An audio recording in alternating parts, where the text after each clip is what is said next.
बिस्मिल्लाहिर रहमानिर रहीम अल्हम्दुलिल्लाहि रब्बिल आलमीन वस्सलातु वस्सलामु अला सय्यिदिल मुरसलीन नबियना मुहम्मद व अला आलिहि व सहबिहि अजमाइन अम्मा बाद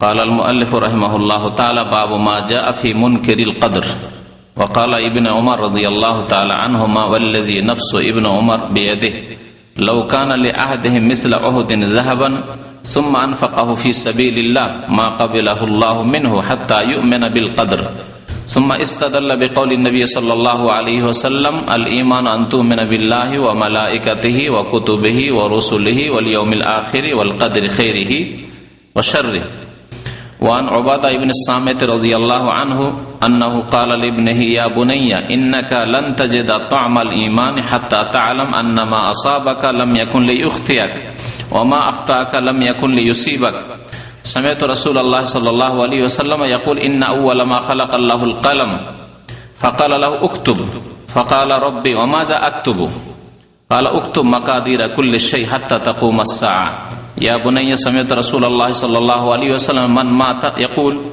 मन माता अला गैरि हाज़ा फ़लैसा मिन्नी व फ़ी रिवायतिन लि अहमद इन्ना अव्वल मा खलक़ल्लाहु तआला अल क़लम फ़क़ाल लहु उक्तुब फ़जरा फ़ी तिल्का अस्साअति बिमा हुवा काइनुन इला यौमिल क़ियामह और फिर रिवायत इब्न वहब क़ाल रसूलुल्लाह सल्लल्लाहु अलैहि वसल्लम फमन लम युमिन बिल क़द्रि खैरि व शर्रि अहरक़हुल्लाहु बिन्नार व फिल मुस्नद व सुनन अन इब्न दैलमी क़ाल अतैतु उबय इब्न कअब फ़क़ुल्तु फ़ी नफ़्सी शय्युन मिनल क़द्र फ़हद्दिसनी बिशयइन लअल्लल्लाह युज़हिबुहु मिन क़ल्बी फ़क़ाल लौ अनफ़क़्त मिस्ल उहुदिन ज़हबन मा क़बलहु अल्लाहु मिनका हत्ता तु'मिन बिल क़द्र व तअलम अन्ना मा असाबका लम यकुन लियुख्तियक व मा अख्ताअका लम यकुन लियुसीबक वलौ मित्ता अला गैरि हाज़ा लकुन्त मिन अहलिन नार क़ाल फ़अतैतु अब्दुल्लाह इब्न मसऊद व हुज़ैफ़ा इब्न अल यमान व ज़ैद इब्न साबित फ़कुल्लुहुम हद्दसनी बिमिस्ल ज़ालिका अनिन नबी सल्लल्लाहु अलैहि वसल्लम हदीसुन सहीहुन रवाहुल हाकिम फ़ी सहीहि।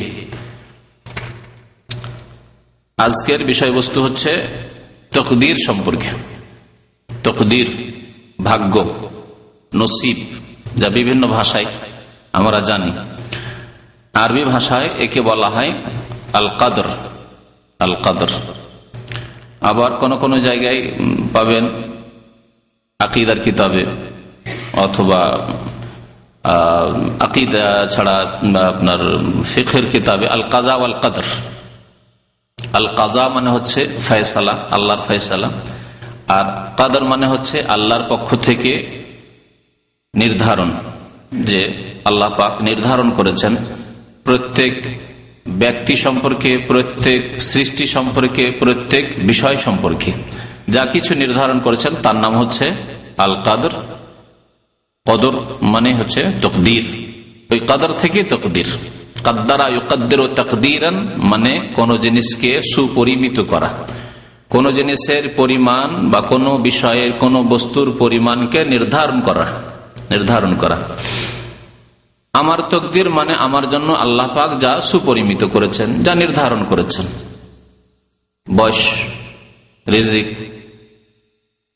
আমল, কর্ম, ধর্মীয় আমল, দুনিয়ার আমল, দুনিয়ার কর্ম, ব্যবসা না চাকরি ইত্যাদি ইত্যাদি।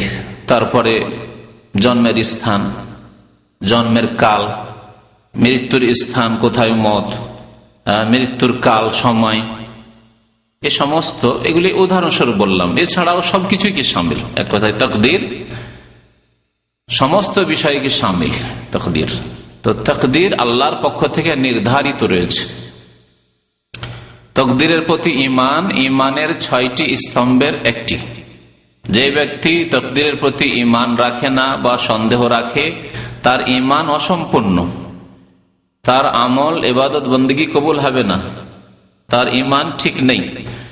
তো এই সম্পর্কে দু একটি হাদিস এখানে রয়েছে, যে হাদিসগুলি শোনানো হবে। লেখক রহমতুল্লাহ আলাইহ যারা তকদিরকে অস্বীকার করে বা তকদির সম্পর্কে সন্দেহ পোষণ করে, সংশয় রয়েছে, তাদের সংশয় দূর করার জন্য এই অধ্যায়টি নিয়ে এসেছেন। কিতাবুত তাওহীদ এই জন্য নিয়ে আসা হয়েছে যে আল্লাহর একত্ব তাওহীদ প্রতিষ্ঠা হবে না, কায়েম হবে না যতক্ষণ পর্যন্ত মানুষ যথাযথ তকদিরের প্রতি বিশ্বাসী না হবে। যেভাবে আল্লাহ পাক বিশ্বাস করতে বলেছেন, যেভাবে রাসূলুল্লাহ সাল্লাল্লাহু আলাইহি ওয়াসাল্লাম তকদিরের প্রতি ঈমান নিয়ে আসতে বলেছেন। বললাম যে তকদিরের প্রতি ঈমান, ঈমানের যে 6টি পিলার বা স্তম্ভ রয়েছে তার একটি। ঈমানের পিলার 6টি জানা রয়েছে। প্রথম হচ্ছে ঈমান বিল্লাহ, আল্লাহর প্রতি ঈমান। তারপরে মালায়েকাতে, আল্লাহর মালায়েকা ফেরেশতাগণের প্রতি ঈমান, যেগুলি প্রত্যেকটির ব্যাখ্যার প্রয়োজন রয়েছে। আল্লাহর প্রতি ঈমান কেমন করে হবে? ঈমান বিল্লাহর উপরে আমার একটা 1.5 ঘন্টার বক্তব্য আছে, তাতে বলেছে 4টি দিক রয়েছে আল্লাহর প্রতি ঈমানের, যেগুলি প্রত্যেকটি আলোচনা একটা একটা করে একবার এখানে শুরু করলে ওই একটি আলোচনায় থেকে যাব। আসল আজকের বিষয় হচ্ছে তকদির সম্পর্কে, সুতরাং সেই বিষয়ে আলোচনা করি। দ্বিতীয় বিষয় বললাম ঈমানের পিলার মালায়েকার প্রতি ঈমান, সেটাও কেমন করে হইতে হবে তারও বিস্তারিত আলোচনা। আমার বক্তব্য রয়েছে 6টা পিলার, প্রত্যেকটা পিলার উপরে একটা করে বক্তব্য আমার আছে। কুতুবিহি, আল্লাহর গ্রন্থ সমূহ, যেগুলি আল্লাহ আসমানি কিতাব, যেগুলি কিতাব মানে ভাববেন না যে ধর্মীয় গ্রন্থ শুধু, কারণ বেদ ধর্মীয় গ্রন্থ, কিন্তু মানুষের রচনা করা, আসমান থেকে নাজিল করা নাই। বৌদ্ধদেবের ধর্মগ্রন্থ ত্রিপিটক, সেটাও তাদের ধর্মগ্রন্থ, কিন্তু সেটা আসমানি কিতাব নাই। তো যেখানে কুতুবিহি বলা হয়েছে, কিতাব শুধু বলা হয়নি, শুধু যদি কিতাব এক কিতাব বলা হয়তো তাহলে তো আল কোরআন বলতাম, কিন্তু শুধু কোরআনের প্রতি ঈমান নাই, তার সাথে অন্যান্য আসমানি কিতাব যেগুলি আল্লাহ আকাশ থেকে নাজিল করেছেন, যেগুলির সবগুলি আল্লাহ হয়তো উল্লেখ করেননি, যেগুলি উল্লেখ করেছেন সেগুলির নাম ধরে আমরা বিশ্বাস করব। তাওরাত, ইনজিল, জাবুর, আল্লাহ পাক এগুলি কোরআনে কারিমে উল্লেখ, সুহুফ ইব্রাহিম ও মূসা, সহিফার কথা আল্লাহ উল্লেখ করেছেন। কুতুবিহি, সেগুলি কিতাব আল্লাহর পক্ষ থেকে নাজিল হয়েছিল নির্দিষ্ট যুগের জন্য। সেই যুগ শেষ হয়েছে, অন্য নবী এসেছেন, শেষ নবী মুহাম্মদ সাল্লাল্লাহু আলাইহি ওয়াসাল্লাম আসার পরে সেই কিতাবগুলির বিধান রহিত করে দেওয়া হয়েছে। তারপরে সেই কিতাবগুলি সেই জাতিরা বিকৃত করেছে, যেমন বাইবেল, নতুন অনুশাসন, পুরাতন অনুশাসন, নিউ টেস্টামেন্ট, ওল্ড টেস্টামেন্ট, অর্থাৎ তাওরাত, ইনজিল, এগুলিকে তারা বিকৃত করে ফেলেছে। সেগুলি আসল রূপের নেই। আসল রূপে না থাকলেও তাতে আংশিক কিছু আল্লাহর বাণী রয়েছে, সবগুলি না থাকলেও কিছু কথা রয়েছে, কিন্তু জানা নেই কোনটি আল্লাহর কথা, সত্য কথা, কোনটি ভুল কথা। তারপর যেগুলি আল্লাহর কথা সেগুলি আল্লাহ পাক ঘোষণা করেছেন যে কোরআনুল কারীম নাযিল হওয়ার পরে, শেষ রাসূল মুহাম্মদ সাল্লাল্লাহু আলাইহি ওয়াসাল্লাম আসার পরে সেগুলিকে রহিত করে দেওয়া হয়েছে, ক্যান্সেল ঘোষণা করা আছে। সেই বিধান অচল, সেই বিধান আর চলবে না। যেমন ইংরেজদের সংবিধান ভারত উপমহাদেশ থেকে শেষ করে দেওয়া হয়েছে, চলবে কি? চলবে না। পাকিস্তানের বিধান বাংলাদেশ থেকে শেষ করে দেওয়া হয়েছে, পাকিস্তানি সংবিধান, সেই পাকিস্তানি সংবিধান আর বাংলাদেশে চলবে না ৭১-এর পরে, ঠিক না? তেমনি 1400 বছর আগে যেমনই শেষ নবী মুহাম্মদ সাল্লাল্লাহু আলাইহি ওয়াসাল্লাম চলে এসেছেন, তেমন তাওরাত, ইনজিল, জাবুর এসবের বিধানকে রহিত করে দেওয়া হয়েছে, ক্যান্সেল ঘোষণা করা হয়েছে, তা চলবে না। কেউ ইহুদি হয়ে থাকবে, কেউ খ্রিস্টান হয়ে থাকবে, কেউ জাবুর আর ইনজিলের প্রতি ঈমান রাখবে আর বলবে আমি মুক্তি পাবো, মুক্তি হবে না। এই মর্মে বহু দলিল রয়েছে, যেদিকে এখন আর প্রবেশ করছি না। তো কিতাব সমূহের প্রতি ঈমান, কোরআনে কারীমের প্রতি ঈমান হচ্ছে বিস্তারিত ঈমান। ঈমানও রাখতে হবে আল্লাহর কিতাব, এবং এই আল্লাহর কিতাব অবিকৃত আছে, অবিকৃত থাকবে কিয়ামত পর্যন্ত, যতদিন আল্লাহ এই কিতাব না উঠিয়ে নেবেন, পৃথিবী যতদিন ধ্বংস না হবে, এই কিতাবকে কেউ বিকৃত করতে পারবে না। এবং এই কিতাবের বিধান সারা বিশ্ববাসীর জন্য, কালো সাদা সবার জন্য। এই কিতাবের প্রত্যেকটি আয়াতের প্রত্যেকটি বিধান মানা, বিশ্বাস করা এবং তার বাস্তবায়ন করা ফরজ।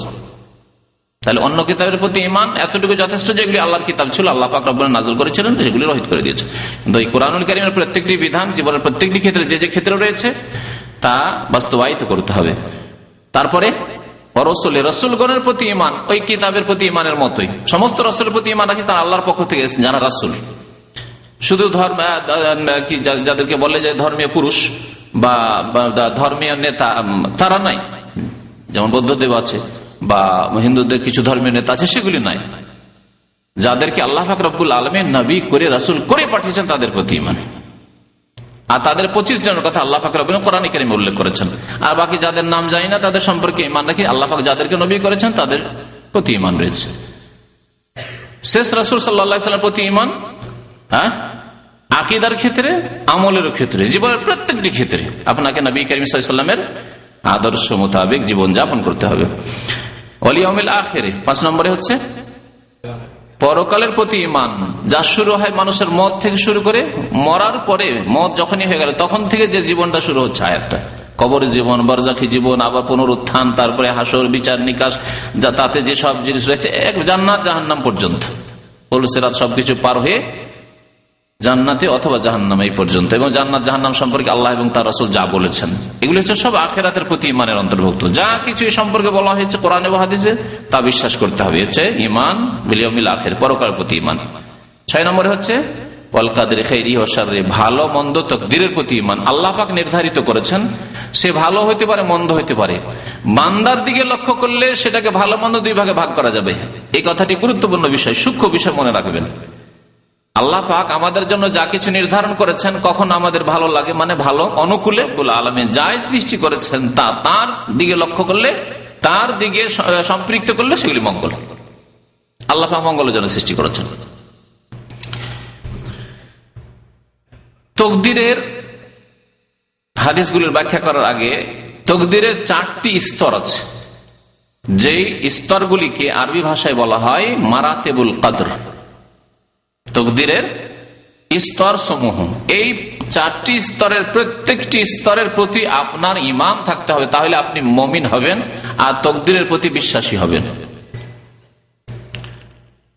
তকদিরের 4টি স্তর শোনেন। প্রথম স্তর হচ্ছে ইলমুল্লাহ, আল্লাহ পাকের ইলম। আল্লাহ পাক যে তকদির নির্ধারণ করেছেন, খুব সহজ ভাষায় বুঝাচ্ছি যাতে সবাই বুঝতে পারেন, চেষ্টা করেন। আল্লাহ পাক যা কিছু সৃষ্টি করেছেন, কি বললাম তকদির মানে তা নির্ধারণ করেছেন, তাই না? নির্ধারণ করেছেন। নির্ধারণ করার আগে, সৃষ্টি করার আগে আল্লাহ পাক রব্বুল আলামিন সবকিছু জানেন। আল্লাহ পাক সবকিছুই জানেন। আল্লাহ যেমন অতীত জানেন, বর্তমান জানেন, ভবিষ্যৎ জানেন। আল্লাহ সম্পর্কে এই কথা কি বলতে পারবেন যে আল্লাহ পাক রব্বুল আলামিন 5000 10,000 বছর আগের খবর পর্যন্ত জানেন, তার আগের গুলি জানেন না? বলতে পারবেন কি? না কুফরি কথা হবে। তাহলে এই ক্ষেত্রে কি বলতে হবে যে ওয়াকান আল্লাহ ওয়াসিআন হাকিমা ওয়াসিআন আলিম, আল্লাহ পাক রব্বুল আলামিনের ইলম প্রশস্ত। হ্যাঁ, আহাতা বিকুল্লি শাইইন ইলমা, আল্লাহ কোরআনে বলেছেন আল্লাহ পাক এর ইলম সবকিছুকেই পরিবেষ্টিত ঘিরে আছে। সবকিছুকে, সবকিছু মানে সব বস্তুকেও, সব স্থানকেও, আর সব যুগকেও, সব কালকেও।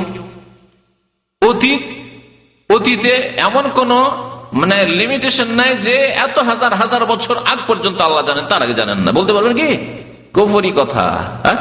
আল্লাহ পাক রব্বুল আলামিন সবকিছুই জানেন, অতীতের কোনো সীমানা নেই আল্লাহ পাকের ইলম সম্পর্কে। বর্তমানের কোন সীমানা নেই যে আল্লাহ পাক রব্বুল আলামিন শুধু স্থলের খোঁজ খবর রাখেন, পানির তলার খবর রাখেন না, পাহাড়ের ভিতরে পাথরের ভিতরে কি আছে তার খবর রাখেন না। বলবেন আল্লাহ পাক সব খবর রাখেন। ভবিষ্যৎ কত হাজার বছর পর্যন্ত আল্লাহ পাক জানেন। হ্যাঁ, সবকিছু জানেন, কোন সীমানা নেই আল্লাহ পাক রব্বুল আলামিনের ইলমের। আহাতা বিকুল্লি শাইইন ইলমা, আল্লাহ পাক রব্বুল আলামিন ইলম সবকিছুকে ইহাতা করে ঘিরে রয়েছে। তো আল্লাহ পাক রব্বুল আলামিনের তকদিরের ক্ষেত্রে প্রথম তকদিরের প্রতি ইমানের স্তর হচ্ছে যে আল্লাহর ইলম সম্পর্কে আপনার ইমান, যে আল্লাহ সব কিছুই জানেন।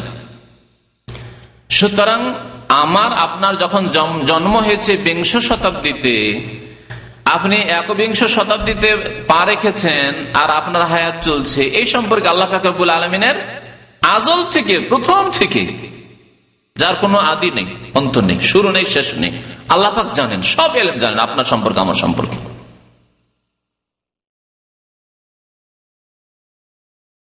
বুঝতে পেরেছেন এবার ইলম যে তকদির সম্পর্কে? তাহলে প্রথম বিশ্বাস করতে হবে আল্লাহ জানেন।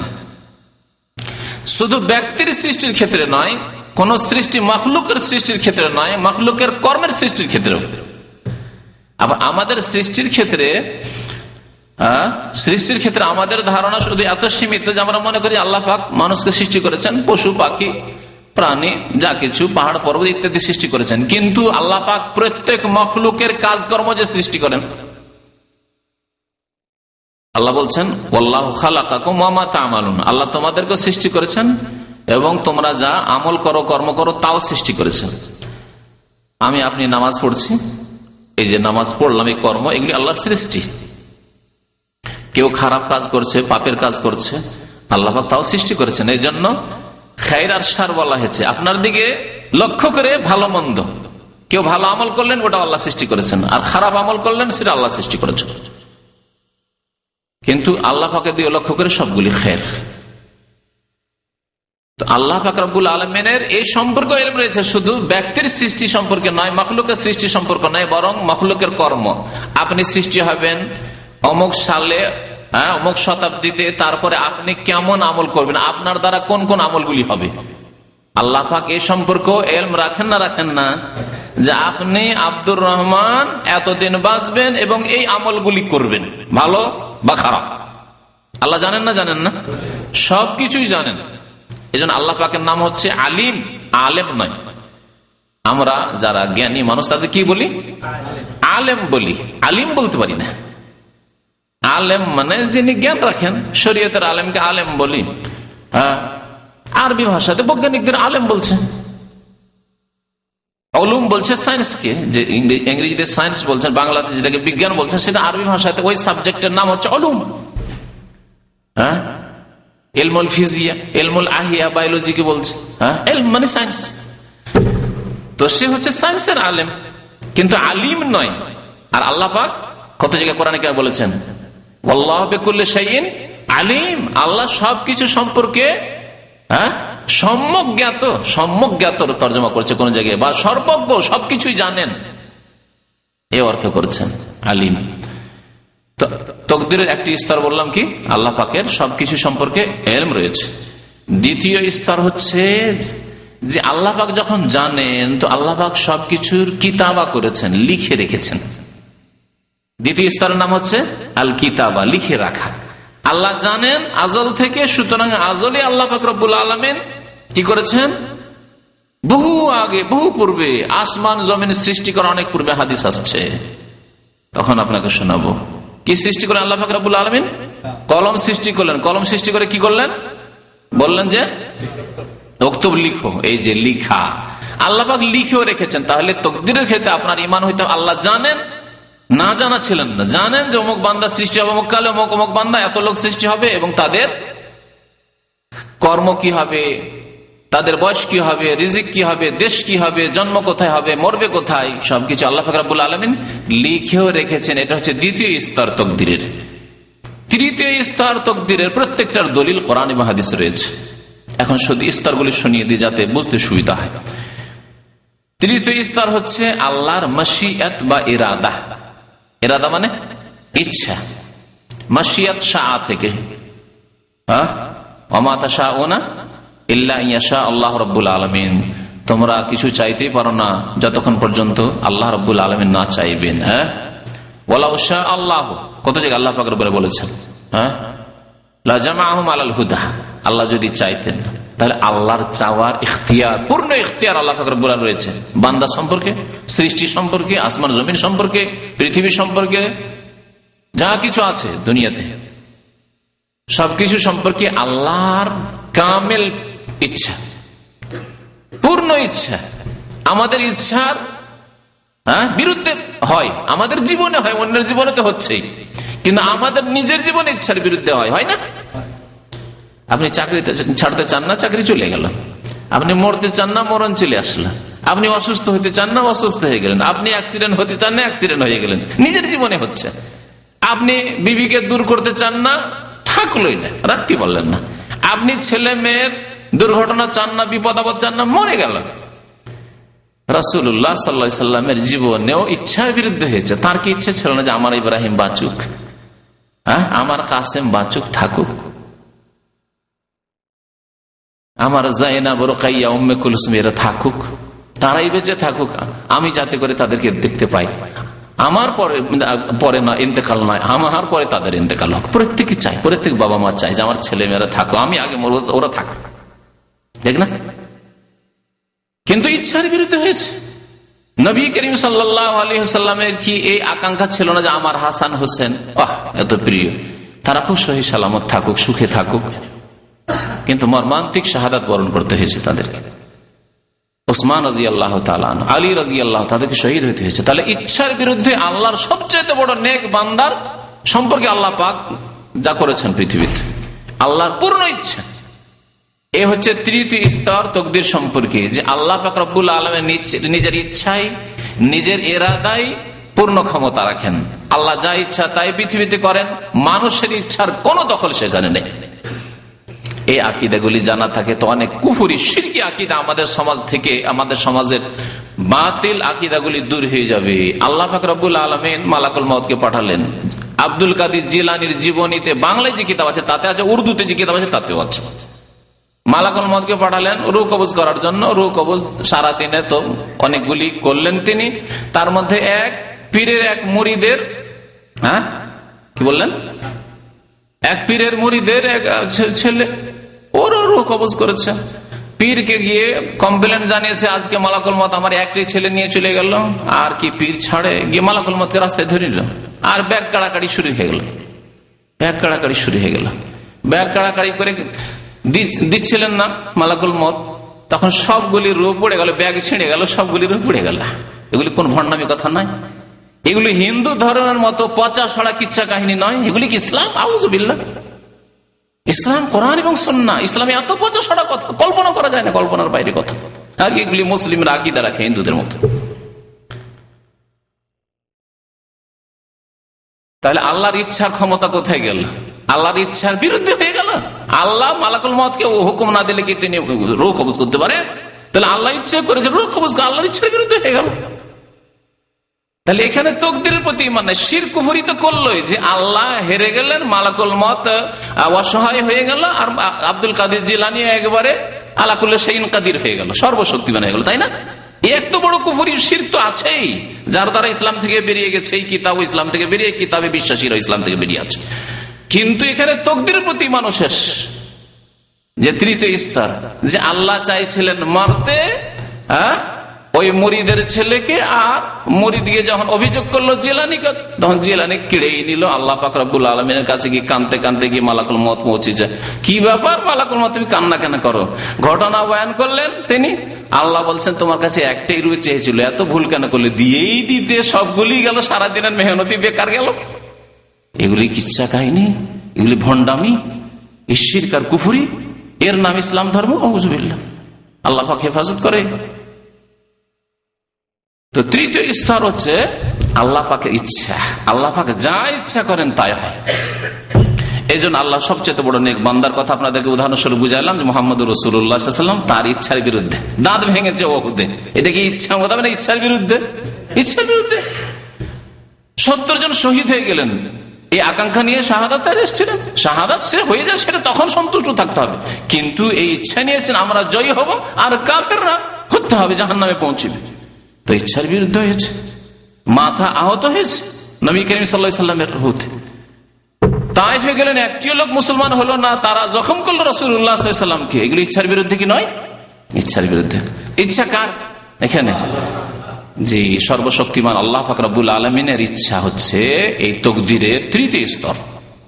এর প্রতি ঈমান থাকতে হবে যে আল্লাহ আপন ইচ্ছায় সর্বশক্তিমান। চতুর্থ স্তর হচ্ছে আল খালক, সৃষ্টি। আল্লাহ তার পূর্ণ ইচ্ছা, যা ইচ্ছা তাই চান এবং তিনি ওইভাবে সৃষ্টি করেন, যা ইচ্ছা সৃষ্টি করেন। চতুর্থ স্তরে গিয়ে তখন সৃষ্টির কথা আসবে। আল্লাহ পাক জানেন সৃষ্টি সম্পর্কে, আল্লাহ পাক জানার ভিত্তিতে লিখে রেখেছেন। আল্লাহ পাক ইচ্ছা করেন, আল্লাহর ইচ্ছার বিরুদ্ধে হয় না। তারপরে আল্লাহ পাক ইচ্ছা করলে, যখন ইচ্ছা করেন, যেই কালে ইচ্ছা করেন, যেই সৃষ্টির কথা ইচ্ছা করেন, যেমন করে ইচ্ছা করেন, কালো করে ইচ্ছা করেন, সাদা করে ইচ্ছা করেন, যমজ ইচ্ছা করেন, আল্লাহ পাক রব্বুল আলামিন তখন সৃষ্টি করেন, খালাক। বলতে পারবেন কেউ? প্রথম স্তর হচ্ছে আল্লাহর জ্ঞান, আল্লাহর ইলম। দ্বিতীয় স্তর হচ্ছে লিখে রাখা, আল্লাহ পাকের তাকদীর লিখে রাখা, তাকদীরের লিখনি। তৃতীয় স্তর হচ্ছে আল্লাহ পাকের ইচ্ছা, ইরাদা। চতুর্থ স্তর হচ্ছে আল্লাহ পাকের সৃষ্টি। যারা তাকদীরকে অস্বীকার করেছে তাদের বিভিন্ন গ্রুপ আছে। তাদের মধ্যে যারা সবচেয়ে বেশি চরমপন্থী তাকদীরকে অস্বীকারী, তারা আল্লাহর ইলমকে অস্বীকার করেছে। আল্লাহর ইলমকে, সৃষ্টি সম্পর্কে অস্বীকার করেছে। তারা বলছে যে একটা লোক চুরি করে, চুরি করার আগে আল্লাহ জানে না যে এই লোকটি চুরি করবে। একটা উদাহরণ দিয়ে বুঝালাম আপনাকে। যারা তাকদীরকে অস্বীকার করেছে পূর্ণভাবে, যাদেরকে বলা হয়েছে যে এই উম্মতের এরা অগ্নি পূজক, মুশরিকেরা, যারা তাকদীরকে অস্বীকার করে, কাদরিয়া, তাকদীর অস্বীকারী। তো ওরা কি করতো? বলতো যে আল্লাহ পাক জানে না, আমরা ভালো করব না মন্দ করবো একটু পরে, আসর নামাজ পড়বেন না আল্লাহ জানে না। আউযুবিল্লাহ। তারপরে একটা লোকের কিছুক্ষণ পরে মত হবে, আল্লাহ জানেন না। যতক্ষণ না ঘটনা না ঘটেছে এক কথা, ততক্ষণ আল্লাহ জানেন না। এলমকে অস্বীকার করেছে। কোন কোন তকদির অস্বীকারীরা এলমকে অস্বীকার না, আল্লাহ জানেন, তবে আল্লাহ লিখে রাখেননি, লিখাকে অস্বীকার করেছে। দ্বিতীয় স্তরকে অস্বীকার, প্রথম স্তরটাকে মেনেছে, আল্লাহ জানেন, আল্লাহ আলিম, সবকিছু জানেন ঠিক, কিন্তু আল্লাহ লিখে রাখেননি, লিখা টিকা কিছু নেই। অথচ আল্লাহ পাক কোরআনে বলেছেন ওয়াকুল্লু শাইইন ফাআলুহু ফিজ জুবুর, প্রত্যেক কাজ, প্রত্যেক বস্তু যা তারা ফাআলুহু করে থাকে পৃথিবীতে, মানুষ করে থাকে, জিন করে থাকে, মালায়েকা করে থাকে, ফিজ জুবুর, তা আল্লাহর কাছে লিখা রয়েছে, ফিজ জুবুর, লৌহে মাহফুজে লিপিবদ্ধ রয়েছে। কোরআন আয়াতের অস্বীকার নয় যদি কেউ বলে আল্লাহ লিখে রাখেন না, হাদিসের অস্বীকার না, আসছে হাদিসগুলি। তৃতীয় স্তর কি? তৃতীয় স্তর কি বললাম? আল্লাহর ইচ্ছা। তারা বলছেন না, আল্লাহ কি করে খারাপ কাজের ইচ্ছা করতে পারেন? এখানে সংশয় হয়েছে। একটা লোক চোর চুরি করছে, একটা খনি খুন করছে, একটা লোক জেনাকার জেনা করছে, ব্যভিচার করছে, আল্লাহ কি করে ইচ্ছা করতে পারে? আল্লাহ খারাপ কাজের কি করে ইচ্ছা করতে পারে? তো যারা মাঝারি ধরনের কাদরিয়া তকদির অস্বীকারী, তারা এলম মেনেছে, লিখা হয়তো মেনেছে, কিন্তু আবার এটাকে মানেনি, বলছে না না না, আল্লাহ খারাপ কাজের ইচ্ছা, আল্লাহ ভালো কাজের শুধু ইচ্ছা করেন। এটা লোক নামাজ পড়ছে, রোজাদার রোজা করছে, ওগুলো ইচ্ছা আল্লাহ করেন, কিন্তু চোর ডাকাত চুরি করছে, ডাকাতি করছে, জেনা করছে, মদ খাচ্ছে, ওগুলো ইচ্ছা আল্লাহ করেন না। যদি এই কথা বলা হয় তাহলে কুফরি এই আসবে।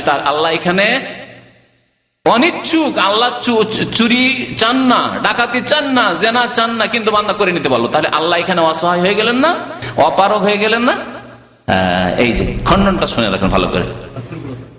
আল্লাহ দুর্বল হয়ে যাচ্ছেন, বান্দাই শক্তিশালী হয়ে যাচ্ছে, যে আমি চুরি করব, আমি ডাকাতি করব, আল্লাহ ইচ্ছা করেন না, ওরা করে ফেললো।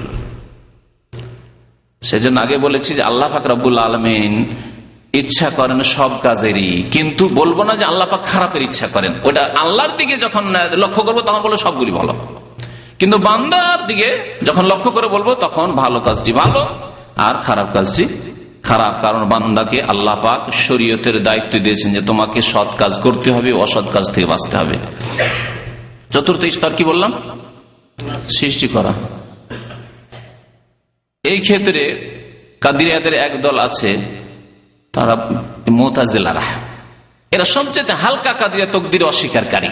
তারা এই চতুর্থ স্তরকে অস্বীকার করে। তারা বলছে যে আল্লাহ পাক সৃষ্টি করলেন, ঠিক আছে, আল্লাহকে সৃষ্টিকর্তা মানলাম, কিন্তু ভালো কাজের সৃষ্টিকর্তা বলবো, আল্লাহ খারাপ কাজের কি করে সৃষ্টিকর্তা হইতে পারে? তারপর আল্লাহকে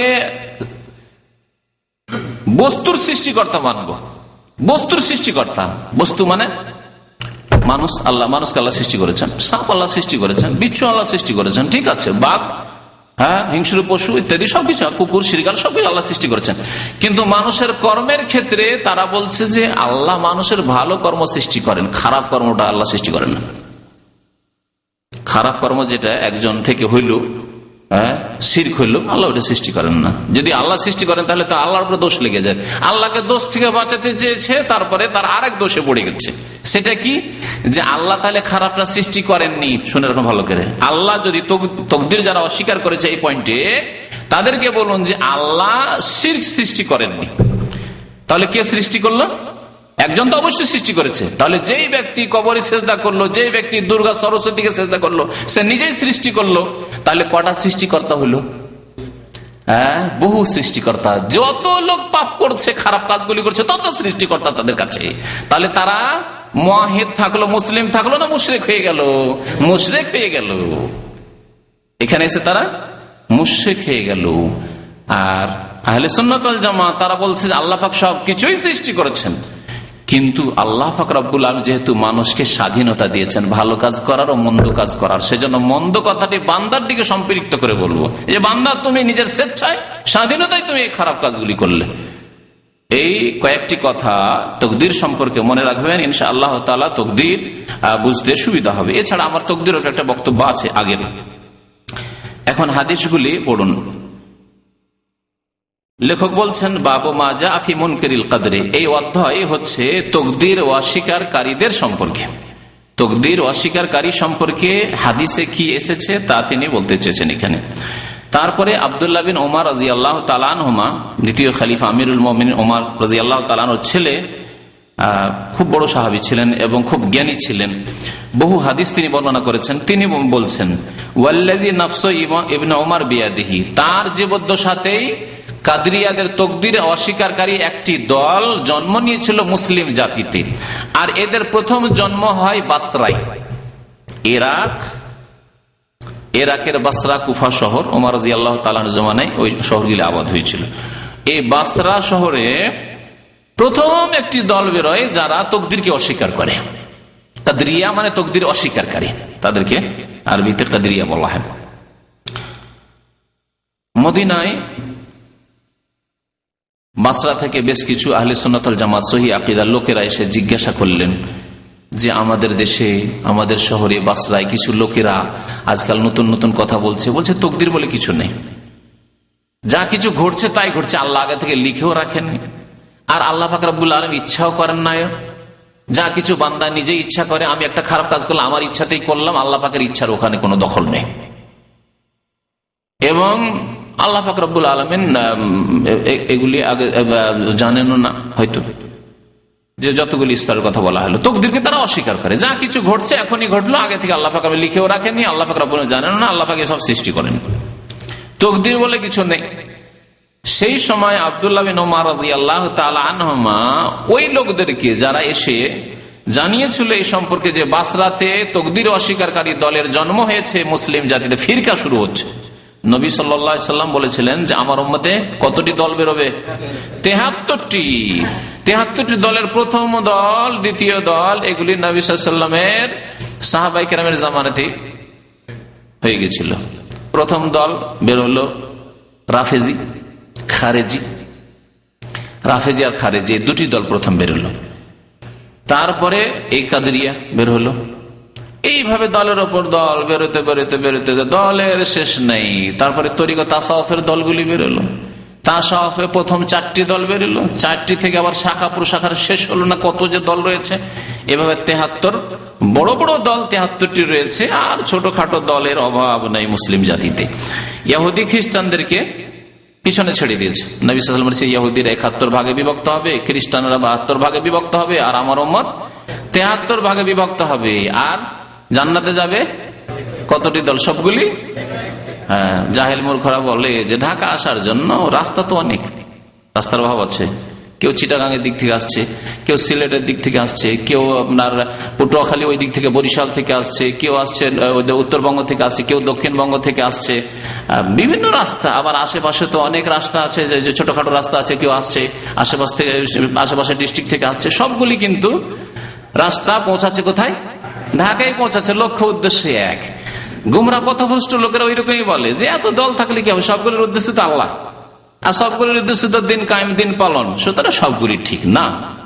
এই দুনিয়ার উদাহরণ দিনের ক্ষেত্রে চলবে না, কারণ দুনিয়ার ক্ষেত্রে আমরা চোখের সামনে দেখছি যে রাস্তা সবগুলি আছে, আর সবগুলি রাস্তা বাস্তবে অনুভব করছি যে আমি এই রাস্তা ধরে পৌঁছে গেলাম। কোনদিন আসলাম উত্তরবঙ্গ থেকে গাড়ি ধরে, তাও দেখলাম যে আমি ঢাকা পৌঁছে গেলাম। দক্ষিণবঙ্গ থেকে আসলো, ঢাকা পৌঁছে গেলাম। রাস্তা ধরলে পূর্ব দিক থেকে আসলো, সেই পৌঁছে গেলাম। এইগুলো দেখতে পাচ্ছি চোখের সামনে, বুঝতে পারছি, নকশা তো বুঝতে পারছি। আর এছাড়াও যদি সারা পৃথিবীর হয়, বিভিন্ন রাস্তা রয়েছে। আপনি আমেরিকা যাবেন, আপনি পূর্ব দিক দিকে যান আর পশ্চিম দিক দিকে যান, আপনি যেতে পারবেন, এটা অনুভব করতে পারছেন আপনি। কিন্তু দিনের ক্ষেত্রে, ধর্মের ক্ষেত্রে, ইসলামের ক্ষেত্রে আল্লাহ কি বলেছেন? ইন্নাদ-দীনা ইনদাল্লাহিল ইসলাম, জীবন বিধান মাত্র আল্লাহর কাছে হচ্ছে ইসলাম। একটি, দুই রাস্তার কথা বলেননি। ওয়া মান ইয়াবতাগি গায়রাল ইসলামি দীনান, যে ব্যক্তি ইসলাম ছাড়া অন্য কোন জীবন বিধান রাস্তা খুঁজবে, ফালা ইউকবালা মিনহু, আল্লাহ কবুলই করবেন না। অন্য কোন রাস্তা আল্লাহ পাক কবুলই করবেন না। ইসলাম হচ্ছে একটি। এই জন্য আল্লাহ পাক সূরা ফাতিহাতে শিখিয়েছেন ইহদিনাস সিরাতাল মুস্তাকিম, আল্লাহ আমাদেরকে সিরাতে মুস্তাকিম, সহজ সরল পথ দেখাও। সিরাত এক বচনে, একটি রাস্তার কথা আল্লাহ পাক বলেছেন। সিরাত মানে রাস্তা। আপনি তুলনা করবেন ঢাকার সাথে, চাঁদ চলবে না। ঢাকার আশেপাশে অনেক রাস্তা, কিন্তু ইসলামের রাস্তা সিরাতে মুস্তাকিম, শুধু একটি রাস্তা। সুতরাং ভাববেন না যে আমরা নকশবন্দি তরিকাতে আছি, আমরা আপনার চিশতি তরিকাতে আছি, আমরা আছি কাদেরি তরিকাতে, আমরা অন্য কোন তরিকা, আমরা আকীদায় আছি। এইসব চলবে না। আপনাকে মুহাম্মদ রাসূলুল্লাহ সাল্লাল্লাহু আলাইহি ওয়াসাল্লামের একটি তরিকার উপর আসতে হবে, সিরাতে মুস্তাকিমের উপর।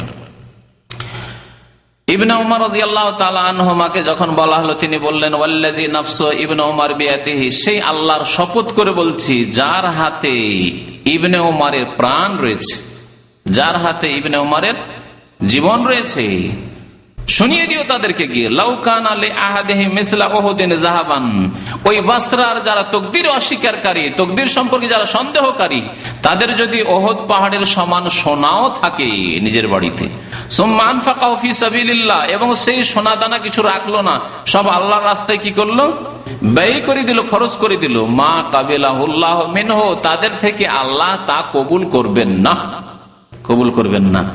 কতক্ষণ? হাত্তা ইউমিনা বিল কদরে, যতক্ষণ পর্যন্ত তাকদীরের প্রতি ঈমান না নিয়ে আসবে। এই 4টি স্তর সহ যা আপনাদের সামনে শুরুতে শোনালাম, যাতে বুঝতে সুবিধা হয়। আল্লাহ পাক সবকিছুই জানেন। হ্যাঁ, আল্লাহ পাক রব্বুল আলামিন লিখে রেখেছেন। আল্লাহ পাক রব্বুল আলামিন ইচ্ছা করেন, তার ইচ্ছার বিরুদ্ধে হয় না, এবং আল্লাহ পাক রব্বুল আলামিন সবকিছুর সৃষ্টিকর্তা। সুম্মা ইস্তাদাল্লাহ, তারপরে দলিল হিসাবে, প্রমাণ হিসাবে পেশ করলেন বিকাউলিন নবী সাল্লাল্লাহু আলাইহি ওয়াসাল্লাম, নবী করিম সাল্লাল্লাহু আলাইহি ওয়াসাল্লাম থেকে দলিল নিলেন। কি দলিল পেশ করলেন? আল ঈমান। নবী সাল্লাল্লাহু আলাইহি ওয়াসাল্লাম জিবরাইলের হাদিস, প্রসিদ্ধ হাদিস রয়েছে, জিবরাইল আমিন আলাইহিস সালাতু ওয়াস সালাম এসে নবী সাল্লাল্লাহু আলাইহি ওয়াসাল্লামকে কয়েকটি প্রশ্ন করেছিলেন। তার একটি প্রশ্ন ছিল ঈমান সম্পর্কে। আখবিরনি আনিল ঈমান ইয়া রাসূলুল্লাহ, হে আল্লাহর রাসূল, আপনি ঈমান সম্পর্কে বলুন তো। মানুষের আকার ধরে এসে সাদা দবদবে কাপড় পরে এসে বসে গেছেন। লোকেরা ভাবলো যে কোনো আগন্তুক ব্যক্তি, অপরিচিত ব্যক্তি বাইরে থেকে এসেছে মদিনায়, হয়তো আল্লাহর নবীকে জিজ্ঞেস করছেন, সবাই শুনছেন, কেউ টের পাচ্ছেন না যে এটা জিবরাইল বা এটা কোনো ফেরেশতা। নবী সাল্লাল্লাহু আলাইহি ওয়াসাল্লাম উত্তরে বললেন, আল ঈমান আন তুমিনা বিল্লাহ, ঈমান হচ্ছে আল্লাহর প্রতি ঈমান নিয়ে আসবে তুমি, ওয়া মালায়েকাতিহি, আল্লাহর ফেরেশতাগণের প্রতি ঈমান নিয়ে আসবে, ওয়া কুতুবিহি, আল্লাহর কিতাব সমূহের প্রতি ঈমান নিয়ে আসবে, ওয়া রাসূলিহি, আল্লাহর রাসূলগণের প্রতি ঈমান নিয়ে আসবে, ওয়াল ইয়াউমিল আখির, পরকালের প্রতি ঈমান নিয়ে আসবে, ওয়া তুমিনা বিল কদরি খাইরি ওয়া শাররি, এবং তুমি ঈমান নিয়ে আসবে, বিশ্বাস করবে ভালো মন্দ তাকদীরের প্রতি। সুতরাং এর প্রতি যদি ঈমান না থাকে, 5টি বিশ্বাস করলো আর 6 নম্বরটি বিশ্বাস করলো না, তাহলে আল্লাহ পাক তার ইবাদত বندگی ফরজ নফল কিছুই কবুল করবেন না। ওয়ান উবাদা ইবনে সামিত, উবাদা ইবনে সামিত রাদিয়াল্লাহু তাআলা আনসারী সাহাবী বলছেন, আন্নাহু ক্বালা লিবনিহি, তার এক ছেলেকে উপদেশ দিয়েছিলেন তিনি, ইয়া বুনাইয়া, হে বৎস, হে প্রিয় সন্তান, ইন্নাকা লান তাজিদা তা'মাল ঈমান, তুমি কখনো ঈমানের স্বাদ পাবে না। ঈমানের একটা স্বাদ আছে, ইসলামের স্বাদ আছে, নামাজের স্বাদ আছে, রোজা রাখার একটা স্বাদ আছে, খিদায় আছেন তারপরও স্বাদ আছে, হজ করে মেহনত পরিশ্রম করে শরীর মনে হচ্ছে ভেঙে চলে গেছে, তারপরও একটা স্বাদ আছে, দান করার একটা স্বাদ আছে। চলে গেল টাকা, দান করলেন, আপনি দিয়ে দিলেন 10,000 20,000 1 লাখ টাকা দিয়ে দিলেন, টাকা গেল, কমে গেল, তাতে একটা স্বাদ আছে। প্রত্যেকটি ইবাদতের স্বাদ আছে, কিন্তু এই স্বাদ সবাই পায় না। বখিল সাদকা করে স্বাদ পায় না, কষ্ট হয়, আর যদি দিয়েও দেয় পরে আফসোস করে এত টাকা চলে গেল। ওই রকমের নামাজ, যে ব্যক্তি সত্যি নামাজ পড়ার মতো নামাজ পড়ে, যেভাবে আল্লাহ এবং তার রাসূল নামাজ পড়তে বলেছেন, সেই খুশু আন্তরিকতার সাথে নিষ্ঠা, যে শর্ত আর কান সহ, স্বাদ পায় না নামাজ পড়ে। যার ফলে নামাজ পড়ে আবার ছাড়ে, কখনো পড়ে না, বা নামাজে ওই রকমের কোন রকমের তার উন্নতি নেই। বলছেন যে তুমি ঈমানের স্বাদ পাবে না অতক্ষণ পর্যন্ত, হাত্তা তা'লামা, যতক্ষণ পর্যন্ত তুমি তাকদীরের প্রতি ঈমান না নিয়ে আসবে।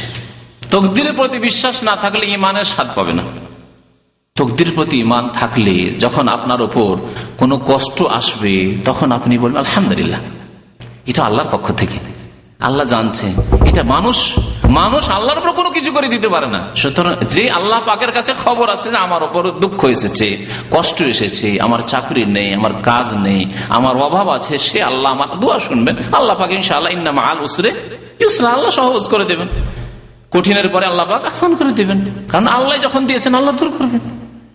তারপর আল্লাহর পক্ষ থেকে এসেছেন, আল্লাহ তো আমার মাতা পিতার চাইতে বেশি দয়ালু, আরহামুর রাহিমিন, তিনি কি আমার জুলুম করবেন? তিনি আমাকে পরীক্ষা করছেন, অথবা আমার কোন গুনার জন্য আমাকে সতর্ক সাবধান করছেন। সুতরাং আলহামদুলিল্লাহ, যা হয়েছে। দেখেন কিভাবে নিল একজন মুমিন মানুষ, যে তাকদীরের প্রতি ঈমান রাখে, এই বালা মুসিবত গুলিকে কত সুন্দর করে গ্রহণ করলো সাদরে, তাই না?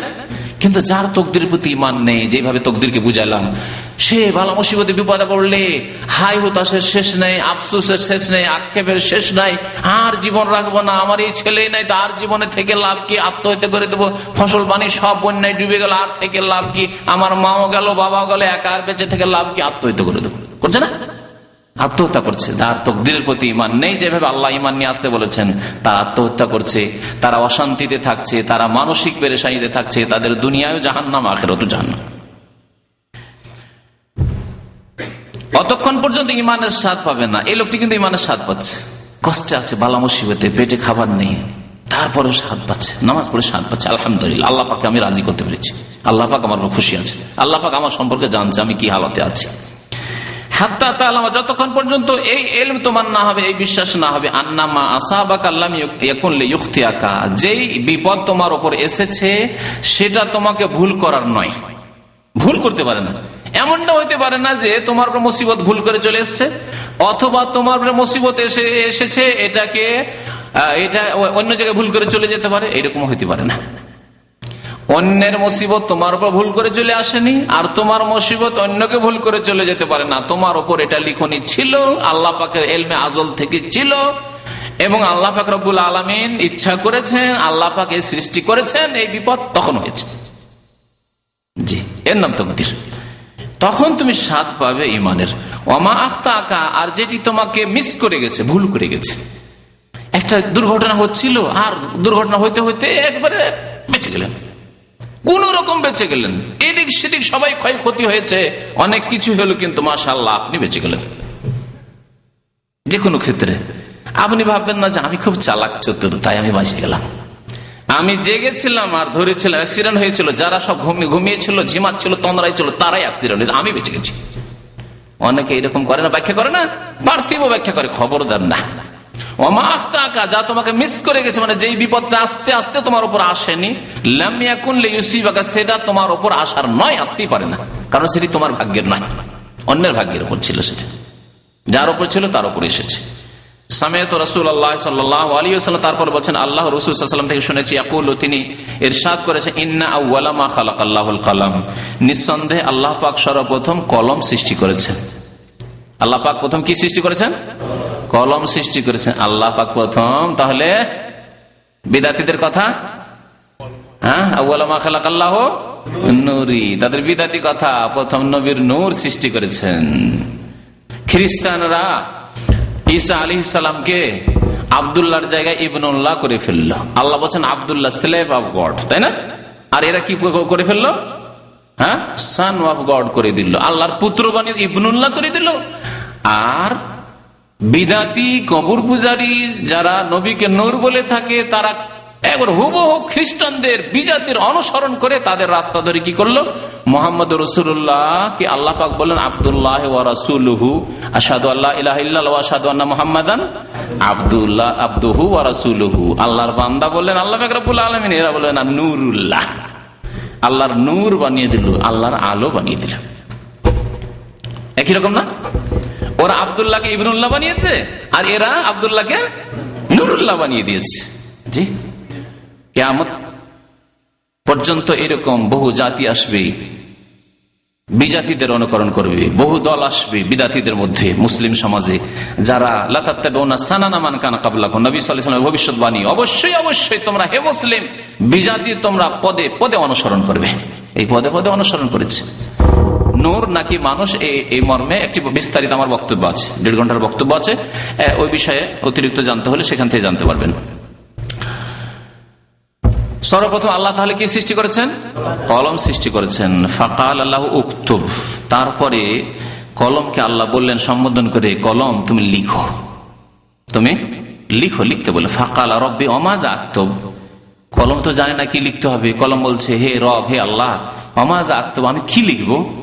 কাল, আল্লাহ পাক বলেন উকতুব মাকাদিরা কুল্লি শাই, প্রত্যেক বস্তুর, প্রত্যেক বিষয়ের তকদির লিখো। মাকাদির জমা, বহু বচন, তকদির লিখো প্রত্যেক বস্তুর, প্রত্যেক বস্তুর, শুধু মানুষের তকদির নয়, তাহলে জিনের তকদির, পাহাড়ের তকদির, যে পাহাড়, ওহদ পাহাড় কতদিন থাকবে, যে হিমালয় কতদিন থাকবে, তারপরে হ্যাঁ ওয়াইদাল জিবালু সুইয়ারাত, পাহাড় চলমান হয়ে যাবে, হ্যাঁ সমুদ্র কতদিন থাকবে, তারপর ওয়াইজাল বিহারু সুজ্জিরাত, আগুন লাগিয়ে দেওয়া হবে, উত্তাল করে দেওয়া হবে, সব ধ্বংস করে দেওয়া হবে। ওয়াইজাল আরজু মুদ্দাত ওয়ালকাত মা ফিহা ওয়া তাখাল্লাত ইযা যুলজিলাতিল আরজু জিলজালাহা, কতদিনের এই জমিনের বয়স আছে, তারপরে ভূমিকম্প শুরু হয়ে যাবে, জমিন ধ্বংস হয়ে যাবে। ইয়াউমা তুবাদদালুল আরজু গায়রাল আরজি, আল্লাহ পাক বলছেন জমিনকে ধ্বংস করে দিয়ে বদলিয়ে দেওয়া হবে, নতুন জমিন আল্লাহ সৃষ্টি করবেন, সেখানে হাসর হবে। আসমাওয়াত, এইরকমই আসমান। তো এগুলি সব তকদির, এই জন্য কুল্লা শাই বলা হয়, শুধু মানুষের তকদির নয়, শুধু জিনের তকদির নয়, এইরকমই পশু পাখি সবকিছুর তকদির আছে। আপনার বাড়ি একটা ছাগল আছে, তারও একটা তকদির আছে যে কতদিন এই ছাগল বাঁচবে, হ্যাঁ, কার বাড়িতে জন্ম হবে, কতটি খাবে, কি খাবে, সব তকদির, এগুলি তকদির। আল্লাহু আকবার। এইভাবে যখন আমরা ইলম শিখবো আকীদা সম্পর্কে, তখন আল্লাহ সম্পর্কে আমাদের কেমন জ্ঞান হবে এবং আল্লাহকে কত বড় মনে, আল্লাহু আকবার, তখন এই অর্থ বুঝতে পারবো যে আমরা যে তাকবীরে তাহরিমা বলি আল্লাহু আকবার, কিন্তু বুঝি না। আল্লাহু আকবার বলি, আবার আমার কাজে কর্মে কিন্তু আমার পার্টি বড়, সারা জীবন পার্টির মেহনত করলাম, তাই না? যে পার্টি করছেন, যে দল করছেন, সেই দলেরই মেহনত করতে আছেন আপনি। তো শুধু কথায় আল্লাহ আকবার বললে তো হবে না, অন্তরে আল্লাহ আকবার যেমন বলতে হবে, জবানে যেমন আল্লাহ আকবার বলতে হবে, তেমন কাজে কর্মে আল্লাহু আকবার। জি, আল্লাহু আকবার। আল্লাহ সবচাইতে বড়, সবকিছুর চাইতে বড়। সমস্ত কিছুর তাকদীর লিখতে বললেন, তাও কি কিছুদিনের? হাত্তা তাকুমা সা, কিয়ামত পর্যন্ত, কিয়ামত পর্যন্ত যত কিছু আসবে, এসেছে, এখন আছে, পৃথিবীতে আরো আসবে, যা কিছু আসবে সবকিছুর তাকদীর। এই যে আপনাদের পকেটে পকেটে মোবাইল, কোন যুগে মোবাইল আসবে এটাও তাকদীর, আল্লাহ লিখে রেখেছেন যে এত সালে পৃথিবীতে এমন কিছু যন্ত্র আবিষ্কার হবে, এরোপ্লেন আবিষ্কার হলো, আরো কিছু আবিষ্কার হবে। আল্লাহ পাক রব্বুল আলামিন লিখে রেখেছেন কখন কোন বস্তু আবিষ্কার হবে। আল্লাহ পাক বলছেন ওয়া ইয়াখলুকু মা লা তা'লামুন, আল্লাহ এমন এমন কিছু সৃষ্টি করবেন পৃথিবীতে, মা লা তা'লামুন, বান্দা তোমরা জানোই না যে আরো কি সৃষ্টি হবে। 20 বছর আগে জানতেন না আপনি মোবাইলের কথা। হ্যাঁ, আল্লাহ পাক আরো কত কি সৃষ্টি করবেন পৃথিবীতে যা তোমরা জানো না। তারপরে বলছেন যে হে বৎস, সামিআতু রাসূলুল্লাহ সাল্লাল্লাহু আলাইহি ওয়াসাল্লাম, আমি আল্লাহ রাসূল সাল্লাল্লাহু আলাইহি ওয়াসাল্লামের কাছে শুনেছি, ইয়াকুল মান মাতা আলা গায়রি হাযা, যেই ব্যক্তি এই আকীদা, এই বিশ্বাস ছাড়া, এই ঈমান ছাড়া অন্য কোন বিশ্বাসের উপর, ভ্রান্ত বিশ্বাসের উপর মরবি, অর্থাৎ তাকদীরকে বিশ্বাস না করে বলে না তাকদীর কিছু নেই, তাকদীর নেই, এগুলো আমরা নিজেরাই করছি, এগুলো আমরা আল্লাহকে সৃষ্টি করছি, যা করছি ভালো করছি আমরা করছি, খারাপ করছি অন্যায় করছি। আল্লাহ পাক রব্বুল আলামিনের এখানে ইচ্ছার কোনো দখল নেই, ক্ষমতা নেই, আর আল্লাহ পাক রব্বুল আলামিন এসব সৃষ্টি করেন না। তাকদীর সম্পর্কে যদি এইরকম সংশয় থাকে, মান মাতা আলা গায়রি হাযা, এই তাকদীরের প্রতি ঈমান ছাড়া অন্য কোন ঈমানের উপর যদি অন্য কোন বিশ্বাস, ভ্রান্ত বিশ্বাসের উপর মত হয়ে যায়, ফালাইসা মিন্নী, তাহলে সেই ব্যক্তি বা তারা আমার উম্মতের দলভুক্ত নয়, আমার উম্মতের লোক নয়। নবী করিম সাল্লাল্লাহু আলাইহি ওয়াসাল্লাম তাকদীর অস্বীকারী, তাকদীরে সন্দিহান ব্যক্তি যারা, তাদেরকে নিজের উম্মত থেকে বহিষ্কৃত করে দিয়েছেন। ফালাইসা মিন্নী, তারা আমার উম্মতের লোক নয়। অফি রিওয়ায়াত আহমদ, ইমাম আহমদ রাহমাতুল্লাহ আলাইহি মুসনাদ আহমদের একটি হাদিসে রয়েছে, ইন্না আউয়ালা মা খালাকাল্লাহু তাআলা আল কালাম, নিশ্চয় আল্লাহ পাক রব্বুল আলামিন প্রথম কলমকে সৃষ্টি করলেন। ফাকাল আল্লাহ, তাকে বলেন উকতুব, লিখো। ফাজারা ফি তিলকা সাআতে, এই অতিরিক্ত কথা এখানে রয়েছে, সেই সময়ে কলম চালু হয়ে গেল। বিমা হুয়া কায়নুন ইলা ইয়াউমিল কিয়ামা, কিয়ামত পর্যন্ত যা কিছু হবার আছে সবকিছু লিখতে চালু হয়ে গেল, চালু হয়ে গেছে কলম, লিখতে আছে, লিখে শেষ করে দিয়েছে সব। আর একটা হাদিসে রয়েছে, এখানে ওই হাদিসটি নাই, 40 হাদিসের ছোট কিতাব আছে, তাতে শেষ অংশে ওই হাদিসটির আছে। তারপরে জাফাতিল আকলামু ওয়া তুবিয়াতিস সুহুফু, কলমের কালি শুকিয়ে গেছে এবং লিখার পরে খাতা, যে তাকদীর লিপি আছে তা বন্ধ করে দেওয়া হয়েছে, তবিয়াত মুড়িয়ে রেখে দেওয়া হয়েছে। কি বুঝতে পারলেন? হ্যাঁ, মানে প্রত্যেকের তাকদীর লিখার পরে কলম শুকিয়ে গেছেন, আর নতুন করে কারেকশন হবে না। কলম যদি শুকিয়ে যায় আপনার, আর যদি কোনো লিখাতে ভুল হয়, তাহলে আর কি ওই ভুলটা কারেকশন করতে পারবেন? তারপর আপনার ভুল হইতে পারে, আল্লাহ পাক রব্বুল আলামিনের কি ভুল হইতে পারে? সুতরাং আল্লাহ পাক যা লিখিয়ে দিয়েছেন, কলমকে যা আদেশ করেছেন, যা লিখা হয়ে গেছে, কলম শুকিয়ে গেছে, মানে আর কলম লিখবে না। ব্যতিক্রম হবে না যে আপনার ভাগ্যে সন্তান নেই, ছেলে মেয়ে নেই, আর পীর বাবা দিয়ে দিল। এমনও কথা কিতাবে আছে যে বাবারে, কিতাবে আছে, আজকে বললাম বিদাতীদের তরিকে, তাই না? তো বিদাতীদের এই পীরপন্থী কিতাবে আছে যে বাবারে, তোমার তাকদীর দেখলাম লৌহে মাহফুজ, আমি দেখতে পাচ্ছি কাশফ হয়ে গেছে, কিন্তু তোমার তাকদীরের ছেলে মেয়ে নাই। তারপরে বাবা তোমার জন্য চেষ্টা করছি আমি, তারপর দিয়ে দিল পীর বাবা, তারপরে সন্তান দিয়ে দিল। আউযুবিল্লাহ, তাকদীরের প্রতি ঈমান আছে? তারপরে কত বড় শিরক আর কুফরি, যে আল্লাহ লিখেননি, তাহলে আল্লাহর ইলম ভুল হয়ে যাচ্ছে, তাহলে না? এর চাইতে বড় কুফরি কিছু আছে? আল্লাহ যদি জানতেন যে না, কোন এককালে এক পীর আসবে আর সে দিয়ে দিতে পারে, কাশফে দেখে নিবে, তাকদীর এনে তারপরে ও দিয়ে দিতে পারবে, তাহলে আল্লাহ আগে থেকে লিখে রাখতেন। আল্লাহ জানেনই না তো, আউযুবিল্লাহ। তাদের আকীদা আল্লাহ জানেন না, জানলে কি আর ভুল হয়? আমাদের ভুল এই জন্য হয় যে আমরা জানি না, সেজন্য অনেক ভুল করি আমরা, কিন্তু আল্লাহ পাক রব্বুল আলামিন সবকিছুই তো জানছেন। এগুলি কুফরি, স্পষ্ট কুফরি এবং বড় কুফরি কথা।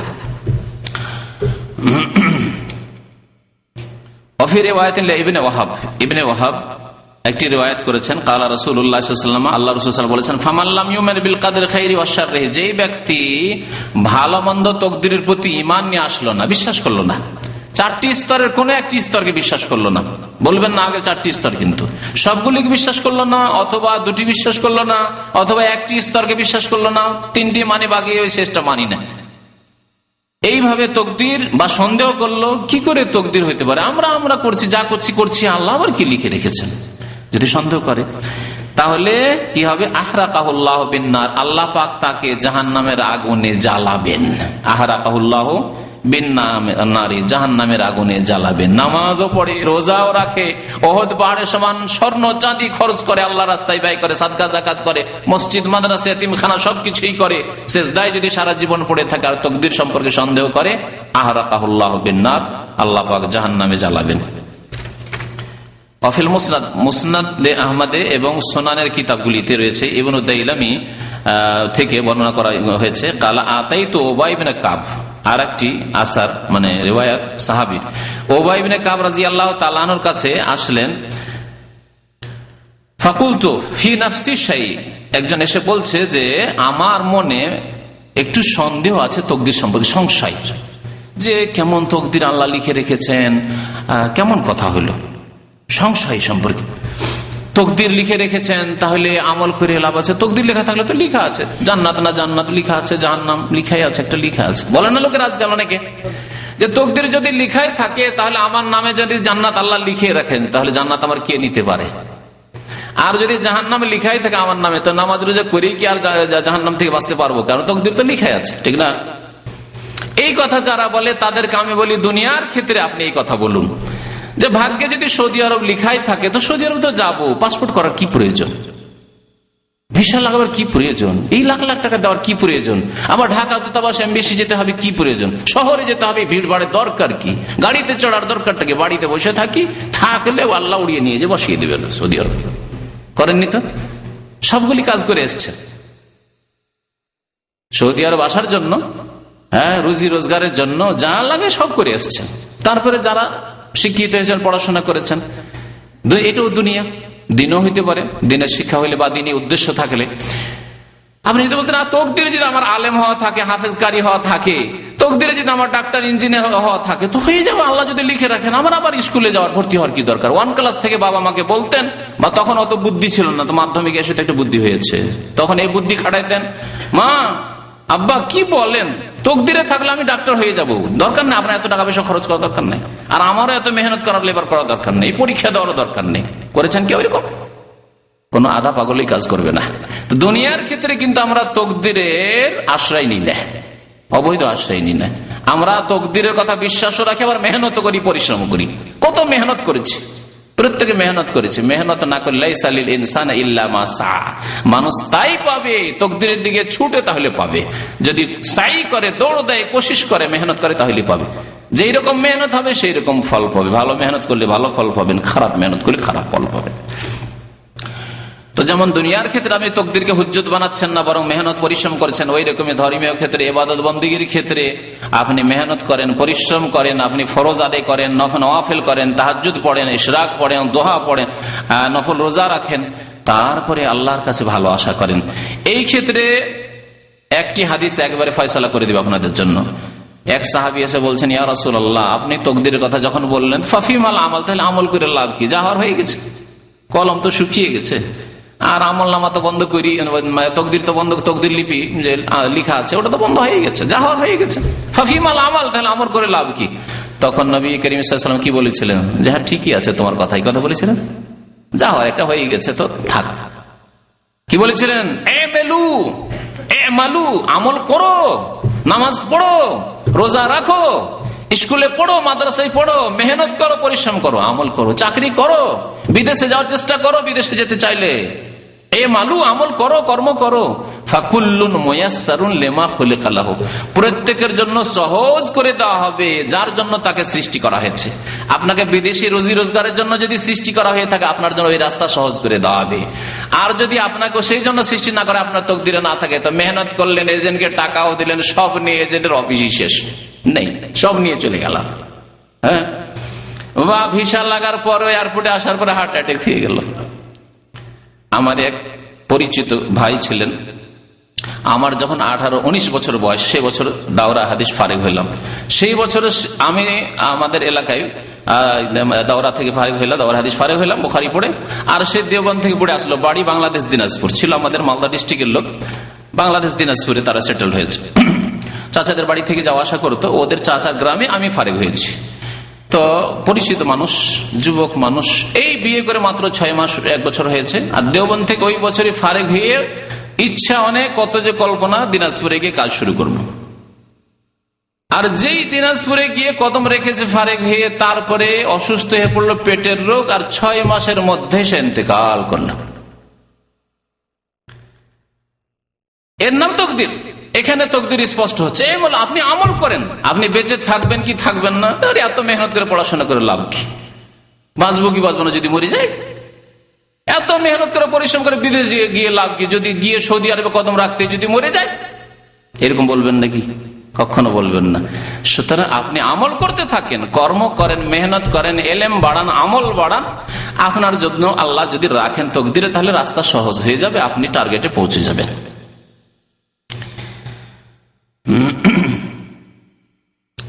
বলছেন যে আমার অন্তরে একটু সংশয় আছে তকদির সম্পর্কে, আমার একটু সংশয় দূর করে দেন।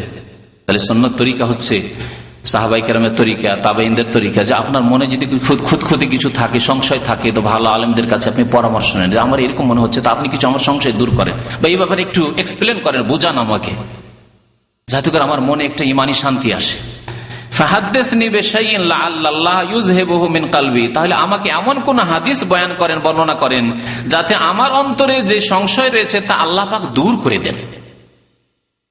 সংশয় সন্দেহ রয়েছে, যা দূর যেন হয়ে যায়। ফাকালা, তখন বললেন উবাই বিন কাব, লাউ আনফাকতা মিসলা উহুদিন যাহাবান, তুমি যদি উহুদ পাহাড়ের সমান স্বর্ণ যদি আল্লাহর রাস্তায় ব্যয় করো, মা কাবিলাহুল্লাহ মিনকে, আল্লাহ তোমার থেকে কবুল করবেন না।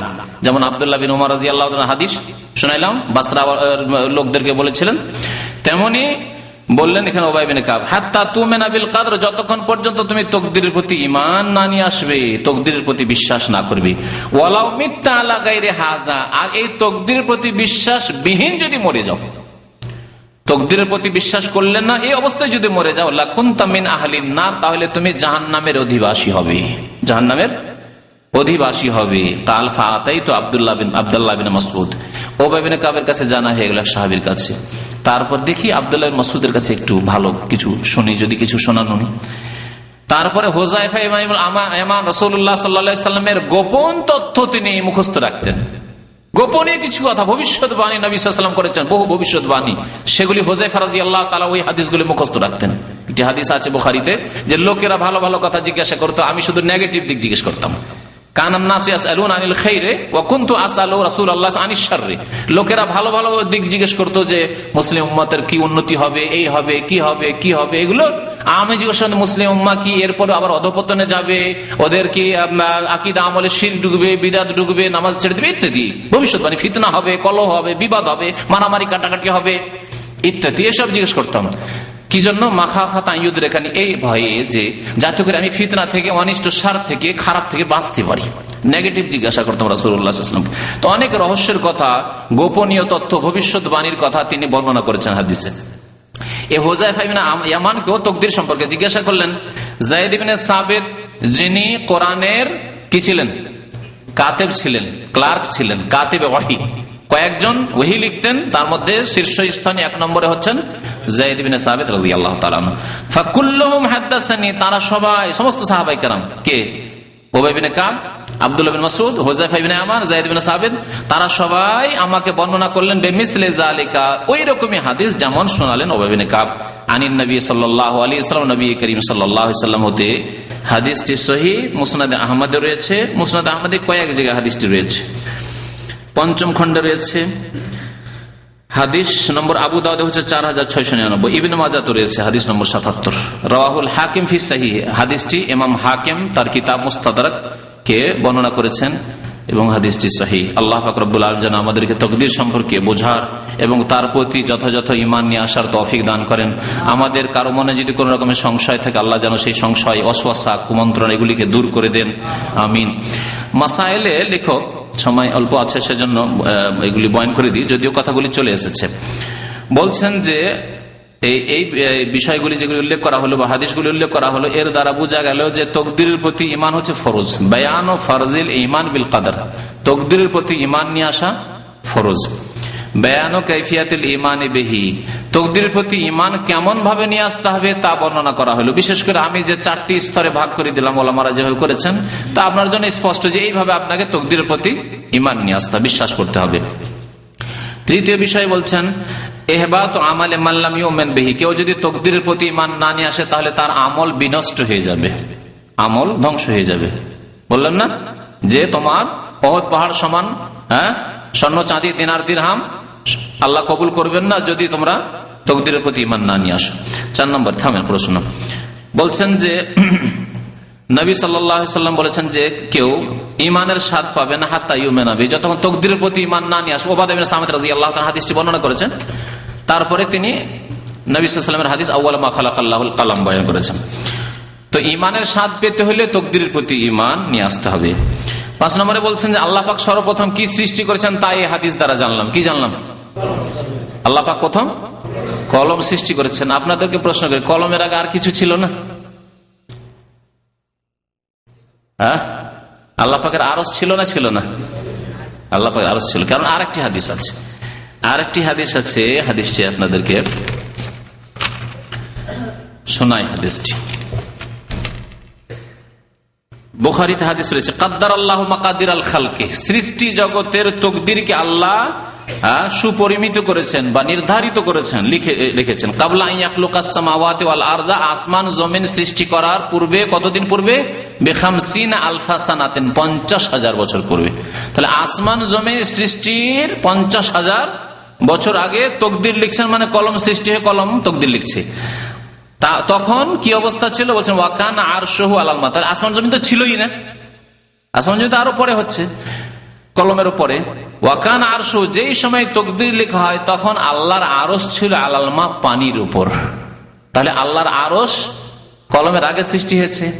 আচ্ছা, পানির উপর যখন আরশ ছিল তাহলে পানি ছিল, পানি সৃষ্টি ছিল। এখন কেমন ছিল আরশ, কেমন যেমন জানি না, তেমন পানি কেমন ছিল, কোথায় ছিল? আজ পানি আছে সমুদ্রে বা নদীতে, খাল বিলে পানি আছে, তো জমিন আছে। তখন জমিন ছিল না, আসমান ছিল না, কিন্তু পানি ছিল। কেমন ছিল? আল্লাহু আলাম। এটি হচ্ছে ঈমান। যে সম্পর্কে আল্লাহ জানাননি, রাসূলুল্লাহ সাল্লাল্লাহু আলাইহি ওয়াসাল্লাম জানাননি, সে সম্পর্কে কি বলতে হবে? আল্লাহ ভালো জানেন।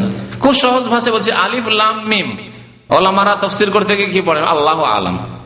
জালালাইন পড়ুন, আল্লাহু আলাম বিমুরাদিহি বিযালিকা। আল্লাহ যে কি উদ্দেশ্য করেছেন আলিফ লাম মিম দিয়ে, আল্লাহ ভালো জানেন। এই সম্পর্কে জানি না, যা জানানো হয়নি। এতটুকু যথেষ্ট যে আমাদের ঈমান আল্লাহ পরীক্ষা করেছেন, আল্লাহর কিতাবে আছে, আমরা ঈমান রাখি এর উপর। আমাদের আমলী জীবনের সাথে, কর্মজীবনের সাথে আলিফ লাম মিমের কোনো সম্পর্ক নেই, সুতরাং আমাদেরকে জানাননি। যেটা আমাদের বিশ্বাসের সাথে, ঈমানের সাথে সম্পর্ক, কর্মজীবনের সাথে সম্পর্ক, সেটা আমাদেরকে ব্যাখ্যা করে জানানো হয়েছে।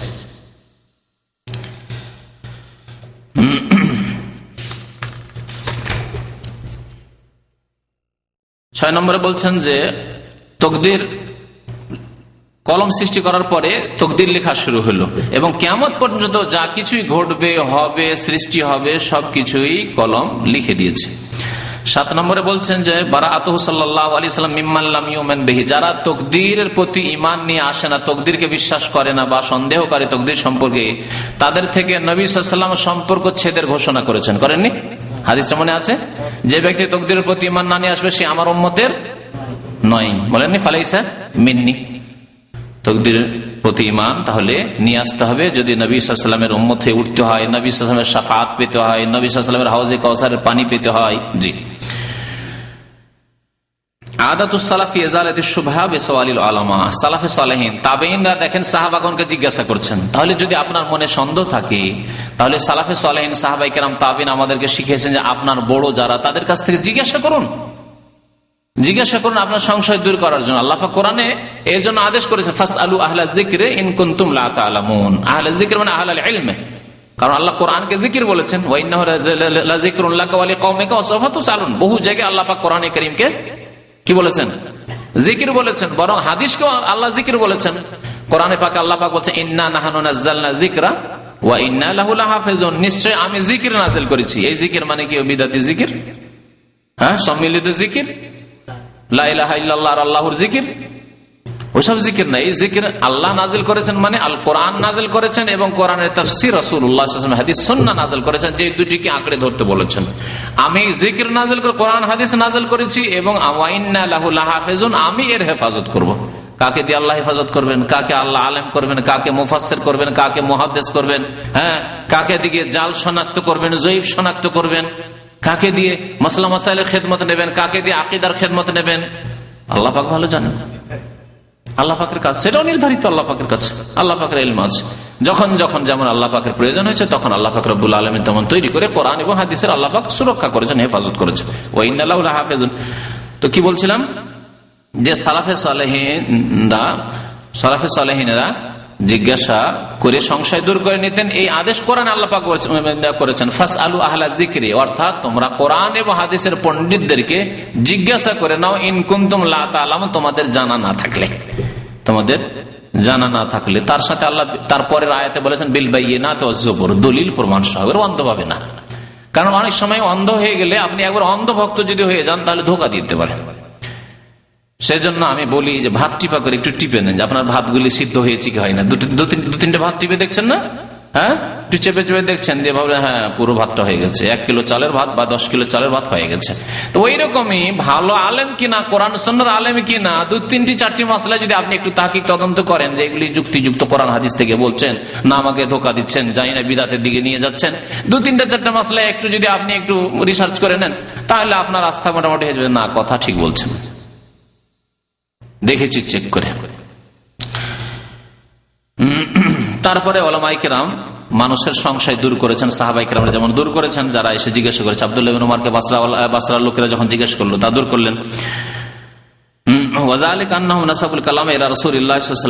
এবং এই ক্ষেত্রে যথাসাধ্য চেষ্টা করবেন যে নিজের পক্ষ থেকে বক্তব্য বেশি না বাড়িয়ে আল্লাহ এবং রসুলের কথা পেশ করবেন। দেখেন সাহাবায়েদেরকে যখনই জিজ্ঞাসা করা হয়েছে রাসূলুল্লাহ সাল্লাল্লাহু আলাইহি ওয়াসাল্লাম হাদিস পেশ করেছেন, রাসূলুল্লাহ সাল্লাল্লাহু আলাইহি ওয়াসাল্লামের হাদিস পেশ করেছেন। কারণ আল্লাহর কথা এবং রসুলের কথার তাসির রয়েছে, ওর একটা প্রতিক্রিয়া রয়েছে, ওর মধ্যে একটা বরকত রয়েছে, ক্ষমতা রয়েছে। সুতরাং মানুষকে কোরআন সুন্নাহর দিকে ডাকার চেষ্টা করবেন, আহ্বান করার চেষ্টা করবেন, কোরআনের দলিল পেশ করার চেষ্টা করবেন, রাসূলুল্লাহ সাল্লাল্লাহু আলাইহি ওয়াসাল্লাম হাদিসের দলিল পেশ করার চেষ্টা করবেন যে আল্লাহ পাক কোরআনে এই বলেছেন, রাসূলুল্লাহ সাল্লাল্লাহু আলাইহি ওয়াসাল্লাম হাদিসে এই বলেছেন। আর এই ছাড়া যদি বলেন যে না এই থিওরি ফিলোসফিরা এইরকম বলেছে, তো দার্শনিকরা এই বলেছে, অমুক এই বলেছে, এইগুলি করলে মানুষ বিভ্রান্ত হয়ে যাবে। অমুক ফাঁকি এই বলেছেন, অথচ হতে পারে যে কথা ভুল আছে। সুতরাং কোরআন এবং হাদিসের দিকে মানুষকে ডাকার চেষ্টা করবেন। এই কথায় আমরা শিক্ষা পেলাম সাহাবায়ে কেরামের এসব বক্তব্য থেকে, যেগুলিতে যে কেউ সংশয় নিয়ে এসছে তাদেরকে কোরআন এবং হাদিসের দিকে তারা নিয়ে আসার চেষ্টা করেছেন। সাল্লাল্লাহু আলা নবিয়িনা মুহাম্মদ ওয়া আলা আলিহি ওয়া সাহবিহি আজমাইন। এত লম্বা লম্বা প্রশ্ন কি জবাব দিবেন?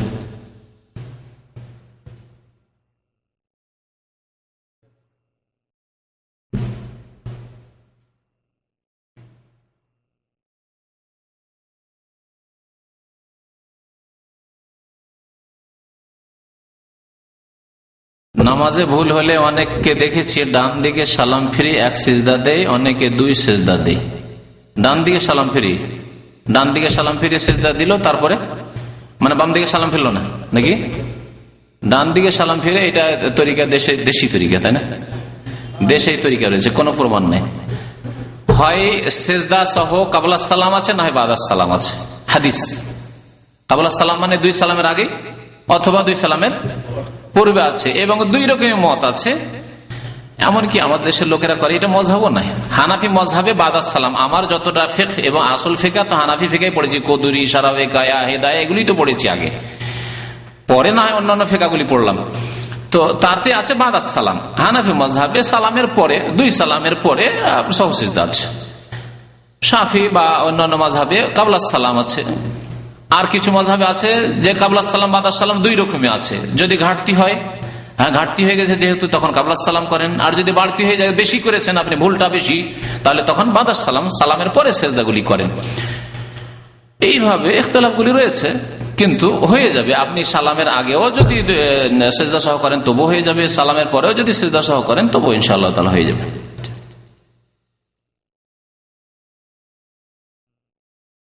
তারপরে বলছেন যে সেজদা সহর পরে আত্তাহিয়াত পড়ে, দুরুদ পড়ে, তাই না? তারপর সালাম ফিরে। হ্যাঁ, এইটা মাযহাবের ফতোয়া জয়ীফ। কেন? আত্তাহিয়াত আর দুরুদ পড়ার কোন সহি দলিল নেই। সহি হচ্ছে যে আপনি সালামের আগে করেন সহসিজদা, অথবা বাদা সালাম, সালামের পরে সহসিজদা, সহসিজদা করার পরে সালাম ফিরে দিবেন। সহসিজদার পরে আর আত্তাহিয়াত দুরুদ শরীফ পড়া কোন সহি হাদিস নাই। এই মর্মে যতগুলি দলিল আছে সবগুলি জয়ীফ।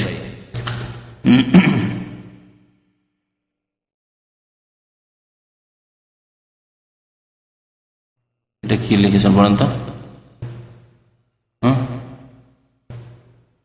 কিসের পোকা? চার তো আর পোকা হয় না, ছাড় পোকা হয়। লিখবেন বলতে আমি পড়বো কি? শুদ্ধ লিখেন কমপক্ষে। ছাড় পোকা নাকি মারলে একটাতে কি হয়? 100 হয়, মানে বেড়ে যায়, বরকত হয়ে যায়। ভ্রান্ত কথা। তো মারবেন না, রেখে দেন। হ্যাঁ, না না, নেকির কথা বলেনি, মারতে হবে না, মারলে বেড়ে যাবে আরো, এটা বলতে চেয়েছে। এগুলি সব ভুল ধারণা।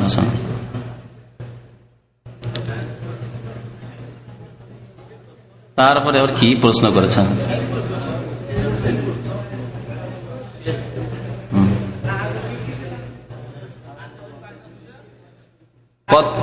আমাদের দেশে জাল কথাবার্তা অনেক আছে। দেখেন, এইসব জাল কথাবার্তা। নবী সাল্লাল্লাহু আলাইহি ওয়াসাল্লাম নাকি ঘুমিয়েছিলেন আর ছাড় পোকা এসে কামড় দিয়েছে? হ্যাঁ, আমার জানা নাই নবী সাল্লাল্লাহু আলাইহি ওয়াসাল্লাম কোনদিন ছাড় পোকা কামড় দিয়েছেন। তখন তিনি উঠে ফজর নামাজ পড়েছেন। আপনিও করেন ওইরকমই, আপনিও করেন, কিন্তু এগুলি ভ্রান্ত কথা, ভ্রান্ত কথা। নবী সাল্লাল্লাহু আলাইহি ওয়াসাল্লামকে ছাড় পোকা কামড় দিয়েছেন এমন কথা হাদিসে নেই আমার জানা পর্যন্ত, আমার ইলমে। এবং নবী সাল্লাল্লাহু আলাইহি ওয়াসাল্লাম ছাড় পোকা মারেননি, নামাজ পড়তে চলে গেছেন। এই সব বানানো কথা কোথা থেকে পেয়েছেন আল্লাহ পাক জানেন। কারেকশন করে ডিলিট করতে হবে। নতুন একটা যদি সেকেন্ড হ্যান্ড কম্পিউটার কেন, আপনাদের ব্রেন সব সেকেন্ড হ্যান্ড হয়ে গেছে, কিন্তু যদি ফ্রেশ থাকতো নতুন কম্পিউটারের মতো তাহলে অসুবিধা ছিল, নতুন এখানে ঢুকাইলেই চলে, ইনস্টল করলেই চলে, ভালো জিনিস, তাই না? কিন্তু বাংলাদেশ থেকে ইউজ করা সব মগজ নিয়ে এসছেন, ইন্ডিয়া থেকে ইউজ করা মগজ নিয়ে এসছেন। সুতরাং অনেক এখানে ভাইরাস আছে। ও ভাইরাস ডিলিট করে করে ভ্রান্ত আকিদা, ভ্রান্ত ধারণা ডিলিট করে করে করে সাফ করে ক্লিন নেট করার পরে তখন দিতে হবে ভালো ভালো সহি আকিদা দিতে হবে, সহি হাদিস দিতে হবে, সহি সুন্নাত দিতে হবে, তাহলে কাজ হবে। একবার জরুরি এটা। আমি উদাহরণ দিয়ে, মানে কম্পিউটার উদাহরণ দিয়ে বললাম, কিন্তু এই কথাটা ওলামারা আগের কিতাবও বলেছেন। আত-তাসফিয়া, তারপরে হচ্ছে তাহলিয়া, মানে আগে ক্লিন করতে হবে তাসফিয়া মানে, আর তারপরে তাহলিয়া মানে অলংকৃত সাজসজ্জিত করতে হবে, তারপরে তাতে কিছু ঢুকাইতে হবে।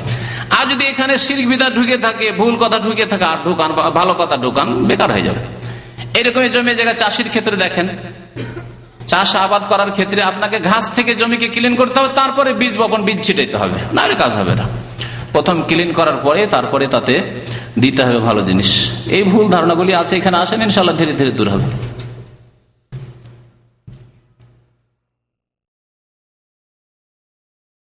এক ভাই বলছেন, আমার মা ও বাবা অসুস্থ এবং আমার স্ত্রী 8 মাসের গর্ভবতী। আল্লাহ পাক রব্বুল আলামিন যেন আসান করেন, সুস্থ করেন। আল্লাহ পাক রব্বুল যেন সহি সালামতে রাখেন। আল্লাহ পাক রব্বুল আলামিন যেন রুজিতে বরকত দান করেন, ছেলে মেয়েতে বরকত দান করেন। আল্লাহ পাক হেফাজত করেন সবার। বড় পড়েন। হ্যাঁ, তকদির ওলামারা বলেছেন যে 2 রকমের তকদির, যেগুলি অকাট্য আল্লাহর ফায়সালা, তাকদির মুবরাম যারা ভাগ করেছেন, আমাদের দেশে ভালো আলেমরা এইভাবে ভাগ করেছে। অকাট্য তকদির বলা যেতে পারে এইভাবে ভাগ করে। অকাট্য ফায়সালা, যেমন মত আছে, মত কি আল্লাহ নবীর মত দূর হয়নি, আর কারো মত দূর হবে নাকি? হ্যাঁ, আবু বকর, ওমর, উসমান, আলীর মত দূর হয়নি, হ্যাঁ, মুসা আলাইহিস সালামের মত দূর হয়নি, তা আমাদের মত দূর হবে? তো মত মূর্তি হবে। আপনি যদি দোয়া করেন, আল্লাহ আমার মত যাতে না আসে, আমি দেখতে চাই, আমার 10 পিঢ়ি দেখতে চাই, হবে না, কোনোদিন হবে না। আমি যাতে 200 বছর বাঁচি, আজকালকার জামানার লোক 100 বছর বেশি বাঁচে না। আপনি যদি আল্লাহ আমাকে 200-300 বছর বাঁচাও, তাহলে এগুলি দোয়া এইভাবে ঠিক নাই। এই দোয়া করে যে তকদির পাল্টে দেবে, অসম্ভব কথা। অসম্ভব কথা। যদি আল্লাহ পাকের কাছে কিছু অসম্ভব নাই, কিন্তু বর্তমান জমানায় অসম্ভব দেখছি যে কেউ 200-300 বছর বাঁচবে। শোনেন, হ্যাঁ, ফাআলুন লিমা ইউরিদ, আল্লাহ আপনাকে বাঁচিয়ে রেখে দেবেন। যেমন ভ্রান্ত আকীদা আছে খেজুর সম্পর্কে, নাকি খেজুর এখনো বেঁচে আছে আর পানির নবী হয়ে আছে, এগুলো ভ্রান্ত আকীদা। খেজুরও নাই, মরে গেছে। প্রত্যেক কুল্লুমান আলাইহা ফান, সব মারা গেছে। বুঝতে পারছেন তো? কতগুলি অকাট্য ফয়সালা আছে, সেগুলিতে রদ বদল হবে না। আর কিছু আছে যেগুলোকে বলা হয় তাকদীরে মুআল্লাক, মানে আল্লাহ পাক শর্ত সাপেক্ষ রেখেছেন। এই লোকটি টাকা পয়সা হওয়ার পর মাতা পিতার যদি সেবা করে, আত্মীয় স্বজনের দেখাশোনা করে, তো তার রুজিতে বড় বরকত হবে, উন্নতি হবে, হ্যাঁ, বয়স বৃদ্ধি হবে। বুঝতে পারছেন? হতে পারে 60 বছরের বয়স, কিন্তু যদি মাতা পিতার ভালো সেবা করে, যদি তাকওয়া পরহেজগারি অবলম্বন করে, তো 70 বছর বয়স তো হবে। অথবা 60 বছরই বয়স হবে, হয়তো আরেকটা এর ব্যাখ্যা, 60 বছরই বয়স, কিন্তু 60 বছরে 120 বছরের কাজ করতে পারবে। অনেক আছে না এরকম, বাঁচলো 60 বছরই, কিন্তু 500 বছরের কাজ করে গেছে। আম্বিয়া রাসূল উলামায়ে কেরাম তারা এরকমই তো কাজ করেছেন, করেননি? আম্বিয়া রাসূল, বড় বড় উলামায়ে কেরাম, আইম্মায়ে মুহাদ্দিসিন, আমরা যদি 1000 বছর বাঁচি, তো ইমাম বুখারী, ইমাম আবু হানিফা, শাফিঈ, মালিক, আমরা তাদের সমান করতে পারবো নাকি? আশা করতে পারি না যে করতে পারবো। কিন্তু তারা হয়তো 50-60 বছর, 70 বছর বেঁচেছেন। আমি মাঝে মাঝে উদাহরণ বলি, আমি গত সপ্তাহে বলছিলাম ভাইদেরকে, ইমাম নওয়াবী রহমতুল্লাহ আমার বয়সে ইন্তেকাল করেছেন, 45 বছর বয়স আমার। 45 বছর বয়সে ইমাম নওয়াবী রহমতুল্লাহ এর ইন্তেকাল হয়েছে। তার হাদিসের কিতাব আছে, ফিকহের কিতাব আছে, উসুলে ফিকহের কিতাব আছে, বহু কিতাব আছে তার। এ হচ্ছে বরকত। অল্প বয়সে অনেক কাজ করে ফেললেন আপনি, দিনের ক্ষেত্রে, দুনিয়ার ক্ষেত্রে। শুধু দিনের ক্ষেত্রে, দুনিয়ার ক্ষেত্রে। আপনার সমান বয়স, আপনার ক্লাসমেট, আপনার আপন ভাই, আপনার বড় ভাই কিছুই করতে পারেনি, বেচারা ছেলে মেয়ে পেরেশান আছে, আপনার সুখের শেষ নাই। হালাল রিজিক আল্লাহ পাক চারিদিক খুলে দিয়েছে। হয়তো আপনার ভালো কাজ আপনি কিছু করেছেন, অথবা আল্লাহ আপনাকে পরীক্ষা করছেন দিয়ে। ভালো কাজ না করে আল্লাহ দিতে পারেন, পরীক্ষা করছেন আপনাকে দিয়ে। তো কথা হচ্ছে যে তকদির ভালো করার জন্য নেক আমল, সাদকা খেরাত করা, আত্মীয় স্বজনদের দেখাশোনা করা, এগুলি হাদিসে রয়েছে। সুতরাং এগুলো আপনি করে যাবেন। এগুলি হচ্ছে মাধ্যম। আমার তকদিরকে ভালো করব, আমার তকদিরকে সুন্দর বানাবো, সেই জন্য আমি নেক আমলগুলি করে আমার তকদির সুন্দর করার চেষ্টা করব। কিন্তু যেগুলি অকাট্য আল্লাহর ফয়সালা আছে, সেটা রদ হবে না। যদি কারো ফয়সালে আল্লাহ পাক লিখেই রাখেন আজল, যে এই লোকের অ্যাক্সিডেন্টাল মত হয়, বড় বড় আলেমদের অ্যাক্সিডেন্ট হয়ে মত হচ্ছে, তো কি খারাপ নাকি? খারাপ না, সেটাই তার মত, আল্লাহ পাক লিখে রেখেছেন, সেটা খণ্ডন হলো না। হুসাইন রাদিয়াল্লাহু তাআলা যদি শাহাদাতের মত হয় এরকম, পানি বন্ধ করে দেওয়া তার জন্য, ওসমান রাদিয়াল্লাহু তাআলা যদি অবরোধ করে এরকম শাহাদাত হয়, তাহলে আরো কার ভাগ্যবান, তার এদিক দিয়ে ভাগ্যবান। কিন্তু যে যা ভাগ্যে আছে এরকম দুর্ঘটনা বা ঘটনা হওয়ার, সেটা ঘটবে। অকাট্য ফয়সালা। তারা কি দোয়া করতে কোনো ত্রুটি করেছেন নাকি আল্লাহ পাকের কাছে? হ্যাঁ, আপনি কি মনে করেন যে আপনি ইস্তেখারা করি আর হুসাইন রাদিয়াল্লাহু তাআলা ইস্তেখারা করেননি যাওয়ার জন্য? যখন ইরাকের জন্য যাচ্ছেন অবশ্যই করেছেন, কিন্তু আল্লাহ পাক ভালো জানেন তার জন্য যেটা ফয়সালা করেছেন, তাতে আল্লাহ পাক ভালো হিকমত জানেন কি জন্য ফয়সালা করেছেন। আল্লাহ পাকের এই ফয়সালা ছিল, যেখানে হওয়ার ছিল হয়েছে। কত সাহাবায়ে কেরাম নিষেধ করেছেন, আব্দুল্লাহ বিন ওমর, আব্দুল্লাহ বিন আব্বাস ধরে নিয়েছেন, তুমি যেও না, যেতে নিষেধ করেছি। তারা তোমার ইহতেরাম করবে না, ধোঁকাবাজি করবে, ভাঁওতাবাজি করবে, গাদ্দারি করবে, বিশ্বাসঘাতকতা করবে। না, আমার ভাই যখন চলে গেছে মুসলিম বিন আকিল, আমিও চলে যাবো না, আমি যাবো ওখানে। রাস্তায় যখন খবর পেলেন যে মুসলিম বিন আকিলকে শহীদ করে যাচ্ছে, আরো লোক বাধা দিলে আর যাবো, যেতে হবে না। আমার ভাই যখন শহীদ হয়েছে, আর ফিরবো না, আমি ওই রাস্তাতেই যাবো, যাক শহীদ যদি হইতে হয় হয়ে যাবো। তকদির টেনে নিয়ে যাচ্ছে, নিষেধ করছে লোকজন, না নিষেধ মানছেন না তিনি, তকদির টেনে নিয়ে যাচ্ছে। আপনাকে আপনার তকদির ভালো করার চেষ্টা করতে হবে। তকদির খারাপ করার জন্য আপনি দৌড় দিয়ে গাড়ির তলে পড়ে যাবেন নাকি? আপনার তকদির ভালো করার জন্য আপনি নিজেকে সেভ করে চলাফেরা করছেন। তারপরে যদি আল্লাহর ফয়সালা থাকে, আপনি এই কলমকে রদ করতে পারবেন না। জি, আল্লাহর হুকুম ছাড়া গাছের পাতা নড়ে না, এই কথাটি কুফর। আর আল্লাহর ইচ্ছা ছাড়া গাছের পাতা নড়ে না, এটি হচ্ছে সহিহ আকীদা ইসলাম। হুকুম আর ইচ্ছার পার্থক্য শুধু, কিন্তু দুইটি শব্দের অর্থ বুঝতে হবে। আল্লাহ ইচ্ছা করেন সব কাজের, কিন্তু হুকুম সব কাজের দেন না। হুকুম শুধু ভালো কাজের দিয়েছেন। হুকুম আল্লাহ পাক নামাজের দিয়েছেন, রোজার দিয়েছেন, হজের দিয়েছেন, মাতা পিতার সেবার দিয়েছেন। কিন্তু আল্লাহর ইচ্ছা যে দুনিয়াতে ভালো থাক, মন্দ থাক, নামাজিও থাক, চোরও থাক, ডাকাত থাক, মুমিনও থাক, মুশরিকও থাক, আল্লাহ পাকের ইচ্ছা। আল্লাহর ইচ্ছা যদি বলেন না আল্লাহর ইচ্ছা নাই, তাহলে আল্লাহর ইচ্ছার বিরুদ্ধে আপনি চোর হয়ে গেলেন, তাহলে আল্লাহকে আপনি অপারগ করে দিলেন। হ্যাঁ, আল্লাহকে অসহায় বানিয়ে দিলেন। সেই জন্য যাতে আমার আকীদা অক্ষুণ্ণ থাকে, এটি হচ্ছে সহিহ আকীদা। আল্লাহর ইচ্ছা আছে সব ভালো মন্দ থাকে, তারপরে স্বাধীন। আপনি স্বাধীনে চুরি করছেন, আপনাকে আল্লাহ বাধ্য করেছে পাথরের মতো, যে পাথরকে কিতাবকে এখানে রেখে দিলাম, যদি না নিয়ে যায় এখানেই পড়ে থাকবে কিয়ামত পর্যন্ত, কেউ যদি না স্পর্শ করে এখানে পড়ে থাকবে। এরকম কি আমরা? না। চোর এরকম নয়, আর নামাজিও এরকম নয়। নামাজি স্বাধীনভাবে নামাজ পড়তে যাচ্ছে, মসজিদে পড়ে থাকবে না, চলে যাবে আযান হইলে। আর যে চোর, সে চুরি করতে যাচ্ছে, ইচ্ছা করে যাচ্ছে, সে স্বাধীনভাবে যাচ্ছে। সেই জন্য আল্লাহ পাক রব্বুল আলামিন, তারপরে যদি আল্লাহ পাক এরকম মজবুর করে দিতেন এই কিতাবের মতো, আপনার এইগুলির মতো, লোহার মতো, তাহলে আল্লাহ পাক কি করে পরীক্ষা করলেন? তাহলে পরীক্ষা অযৌক্তিক পরীক্ষা, ক্ষমতাই নেই আমার, তো আল্লাহ আমার কি পরীক্ষা করবে? আল্লাহ যা করে দিয়েছে করে দিয়েছে, আমার তো কোনো উপায় নেই। এরকম কি? কখনো না। আল্লাহ পাক আমাদেরকে স্বাধীনতা দিয়েছেন, এবং আল্লাহর ইচ্ছা মানুষের ইচ্ছার উপরে। আর একটি কথা এখানে আরো স্পষ্ট করার জন্য বলছি, মানুষের ইচ্ছা আছে আর আল্লাহর ইচ্ছা আছে, কিন্তু মানুষের ইচ্ছার ওপরে কাজ করছে কার ইচ্ছা? আল্লাহর ইচ্ছা। এই জন্য দুই ইচ্ছার কথা এই আয়াতে বলা হয়েছে। আবার পড়ে শোনাচ্ছি, ওয়া মা তাশাউনা ইল্লা আইয়াশা আল্লাহু রাব্বুল আলামিন। তোমাদের চাওয়াতে কিছুই হবে না। তাহলে চাওয়া হয় আমাদের, চাই আমরা, চাওয়াকে আল্লাহ অস্বীকার করেননি, চাও তোমরা, কিন্তু তোমাদের চাওয়ার উপরে কার চাওয়া? ইল্লা আইয়াশা আল্লাহু রাব্বুল আলামিন, রব্বুল আলামিনের চাওয়া। তাহলে আমরা চাই, আর আমাদের চাওয়ার উপরে আল্লাহর চাওয়া। আল্লাহর চাওয়ার বিরুদ্ধে আমরা চাইতে পারি না। আল্লাহর কাছে ভালো তলব করতে হবে যে আল্লাহ আমাকে ভালো তৌফিক দাও। আল্লাহ পাকের যদি এই কথা বলেন যে আল্লাহ পাকের বিনা হুকুমে গাছের পাতা নড়ে না, তাহলে আল্লাহকে চুরি করতে হুকুম করেছেন, জেনা করতে হুকুম করেছেন, খুন করতে হুকুম করেছেন, শিরিক করতে হুকুম করেছেন? আল্লাহ স্বয়ং অস্বীকার, ওয়ালা ইয়ারদা লিইবাদিহিল কুফরা কুল ইন্নাল্লাহা লা ইয়ামুরু বিল ফাহশাই। আল্লাহ ফাহেশা কাজের আদেশ হুকুম করেন না, লা ইয়ামুর, আল্লাহ বলছেন। আপনি কি করে বলছেন আল্লাহর বিনা হুকুমে গাছের পাতা নড়েন না? তো সুতরাং এটি কুফরি কথা, কোরআন বিরোধী কথা। তবে আল্লাহর ইচ্ছায় গাছের পাতা নড়ে না, হ্যাঁ, আল্লাহর ইচ্ছার বাইরে আপনি করতেই পারেন না কাজ।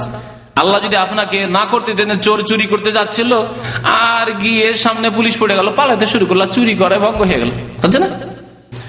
চোর চুরি করতে যাচ্ছিল, রাস্তায় গিয়ে পা ভেঙে গেল, যে সাপে কামড় দিয়ে দিল, ইত্যাদি ইত্যাদি। খুন করতে যাচ্ছিল, খুন করবে কি নিজেই খুন হয়ে গেল। চোখের সামনে আমি এরকম ঘটনা দেখেছি। প্রথম সেই গিয়ে আঘাত করেছে মারার জন্য, মেরে দেবো ওকে, মারবে কি, একটা লাঠি মেরেছিল, আরেকজন এসে দিল, একবার অস্ত্র দিয়ে কুপিয়ে দিল, মরে গেল। ওয়া তাশাউনা ইল্লা ইয়াশা আল্লাহ রাব্বুল আলামিন। তুমি চেয়েছিলে তোমার প্রতিদ্বন্দ্বীকে কতল করতে, হত্যা করতে, আল্লাহ পাক তোমাকে হত্যা করে দেয়। এই হচ্ছে ওয়া তাশাউনা ইল্লা ইয়াশা আল্লাহ। আল্লাহর বিনা চাওয়াতে গাছের পাতা নড়ে না। আল্লাহ চেয়েছিলেন যে তুমি কতল হবে, তুমি কেন কতল করবে, তাই হয়েছে। কিন্তু আল্লাহ হুকুম করেননি কতল করার, লড়াই করার, মারামারি করার, কাটাকাটি করার। আল্লাহ পাক ভালো কাজের আদেশ শুধু করেছেন। বান্দার জন্য আল্লাহ কুফরিকে পছন্দ করেন না, ওয়ালা ইয়ারদা লিইবাদিহিল কুফর। আশা করি তাকদীর সম্পর্কে এতটাই যথেষ্ট।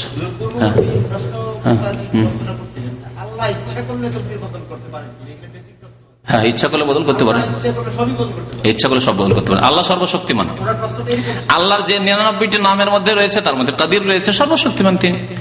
কিন্তু আল্লাহ পাক যেহেতু জানেন যে এটি হবে, যেটা অকাট্য লিখে রেখেছেন সেটাই। তবে আল্লাহ পাক কিছু কিছু, যেমন বললাম, কিছু কিছু ক্ষেত্রে যে হাদিসগুলি রয়েছে, যে কেউ যদি বয়স বৃদ্ধি করতে চায়, রুজির বরকত চায়, তো ফালিয়াসাল রাহিমাহু, আত্মীয়দের সাথে সুসম্পর্ক রাখো, মাতা পিতার সেবা করুক, রুজিতে বরকত হবে। হ্যাঁ, সুতরাং এর করবেন। কেউ যদি বালা মুসিবত থেকে উদ্ধার পেতে চায়, রক্ষা পেতে চায়, তাহলে সাদকা করুক। বাদেরু বিসাদাকা, তোমরা বেশি বেশি সাদকা করো। ফাইনাল বালা লা ইয়াতাখাত্তাহা, কারণ বালা মুসিবত নাযিল হতে পারে। সাদকা হচ্ছে যে বাড়িতে, দান খেরাত হচ্ছে যেই পরিবেশে, যেই সমাজে, সেখানে বালা মুসিবত আসতে পারে। তাহলে বোঝা গেল যে বালা মুসিবত দূরে থাকবে। এগুলো হচ্ছে ওসিলা, মাধ্যম, বাঁচা, নেক আমল। আপনি এগুলো অবশ্যই অবলম্বন করুন। জি, শয়তান ওয়াসওয়াসা দিয়ে চলে যায়। সূরায়ে হাশরই তো আছে না, সূরা হাশর না সূরা মুজাদালা? হ্যাঁ, যখন শায়তান লিল ইনসানি উকফুর, শয়তান বলে কুফরি কর। ফালাম্মা কাফারা, যখন কুফরি করে দেয় মানুষ, কালা ইন্নী বারিউম মিনকা, আমার তোমার সাথে কোনো সম্পর্ক নেই। ইন্নী আখাফুল্লাহ রাব্বুল আলামিন, যাও তুমি জাহান্নামে যাও। তোমাকে আমার পরামর্শ দিয়েছিলাম, তুমি শুনলে কেন? বুঝলেন? তো শয়তান ওই রকমই ওয়াসওয়াসা দেয়, ভিতর দেয়, আর মানুষ শয়তান সামনাসামনি দেয়। এই যাবি ফিল্ম দেখবি, এই অমুক জায়গায় মহিলা আছে রে, যাবি, বন্ধু এসে বলছে। মানুষ শয়তান এরকম বলছে, আর জিন শয়তান ওয়াসওয়াসিল খান্নাস, আত্মগোপন করে করে, হ্যাঁ, ওয়াসওয়াসা দিচ্ছে, কুমন্ত্রণা দিচ্ছে যে তোর বউ নেই, তোর স্ত্রী নেই, তোর কেউ নাই, এখানে কে দেখবে, আছে 50 টাকায় পাওয়া যাচ্ছে, অসুবিধা কি? হ্যাঁ, এখানে তোর বাবাও জানতে পারবে না, অসুবিধা কি? এই যে ভিতরে এই কথাগুলি আসছে, এগুলি শয়তানের পক্ষ থেকে। আত্মগোপন করে করে খারাপ যেগুলি কুমন্ত্রণা মনে আসছে এগুলি শয়তান, জিন শয়তানের পক্ষ থেকে। আর সামনাসামনি এসে খারাপ মানুষরা এসে বলছে চল ফিল্ম দেখবি, তুই অমুক জায়গায় জেনা করবি, তমুক জায়গায় অমুক জায়গায় মদ আলখালি যে মদ পাওয়া যায়, এইরকম যেগুলো বলছে এগুলো মানুষ শয়তান। হ্যাঁ, শায়াতিনুল ইনসি ওয়াল জিন, শায়াতিনুল ইনসি ওয়াল জিন। আল্লাহ পাক মানুষ শয়তান আর জিন শয়তানের কথা আল্লাহ পাক কোরআনে বলেছেন। খাবার নিয়ে আসেন, খাবার নিয়ে আসেন, সময় অনেক হয়ে গেছে। হ্যাঁ বলেন, ঠিক আছে, খাবার নিয়ে আসেন। ওই পিছন ভাইরা খুলেন, দরজা খুলেন।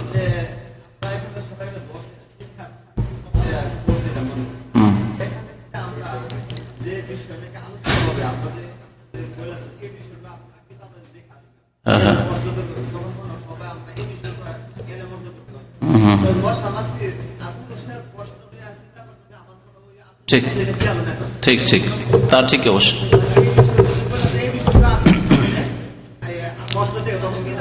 আজকালকার জামানায় মাদ্রাসার পড়াও এত দুর্বল হয়েছে, মাদ্রাসার পড়া বলছি আলিয়া কওমি, যে মাদ্রাসার ছাত্র এরকম প্রস্তুতি নিয়ে আসে না, অথচ মাদ্রাসার ছাত্রদের প্রস্তুতি নিয়ে আসা উচিত ছিল। তো কথা হচ্ছে যে প্রস্তুতি নিয়ে আসা যেতে পারে, ইনশাআল্লাহ আগামী দিনে চিন্তা করা যেতে পারে, হয়তো জানিয়ে দেওয়া হবে। আগামী সপ্তাহের কথা জানিয়ে দিচ্ছি, আগামী সপ্তাহে তাফসীর হবে, কারণ কিতাবুত তাওহীদ শেষ, আলহামদুলিল্লাহ এই কিতাব শেষ হয়ে গেছে। এই কিতাব এখন অডিওতে পাবেন, MP3-তে পাবেন, পুরো কিতাবুত তাওহীদ পুরো ব্যাখ্যা সহ MP3-তে অডিওতে পাবেন। চলে এসছে, চলে আসবে ইনশাআল্লাহ। আর বাকি আগামী সপ্তাহে আমপারা তাফসীর যেটা রাত্রে হয়তো এখানে দিনে করে দেবো ইনশাআল্লাহ।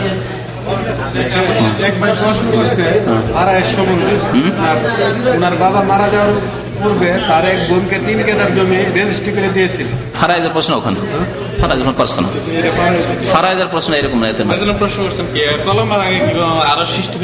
হ্যাঁ অবশ্যই আরো সৃষ্টি আল্লাহ, বললাম তো কি শুনলো তখন তাহলে আল্লাহু আকবার।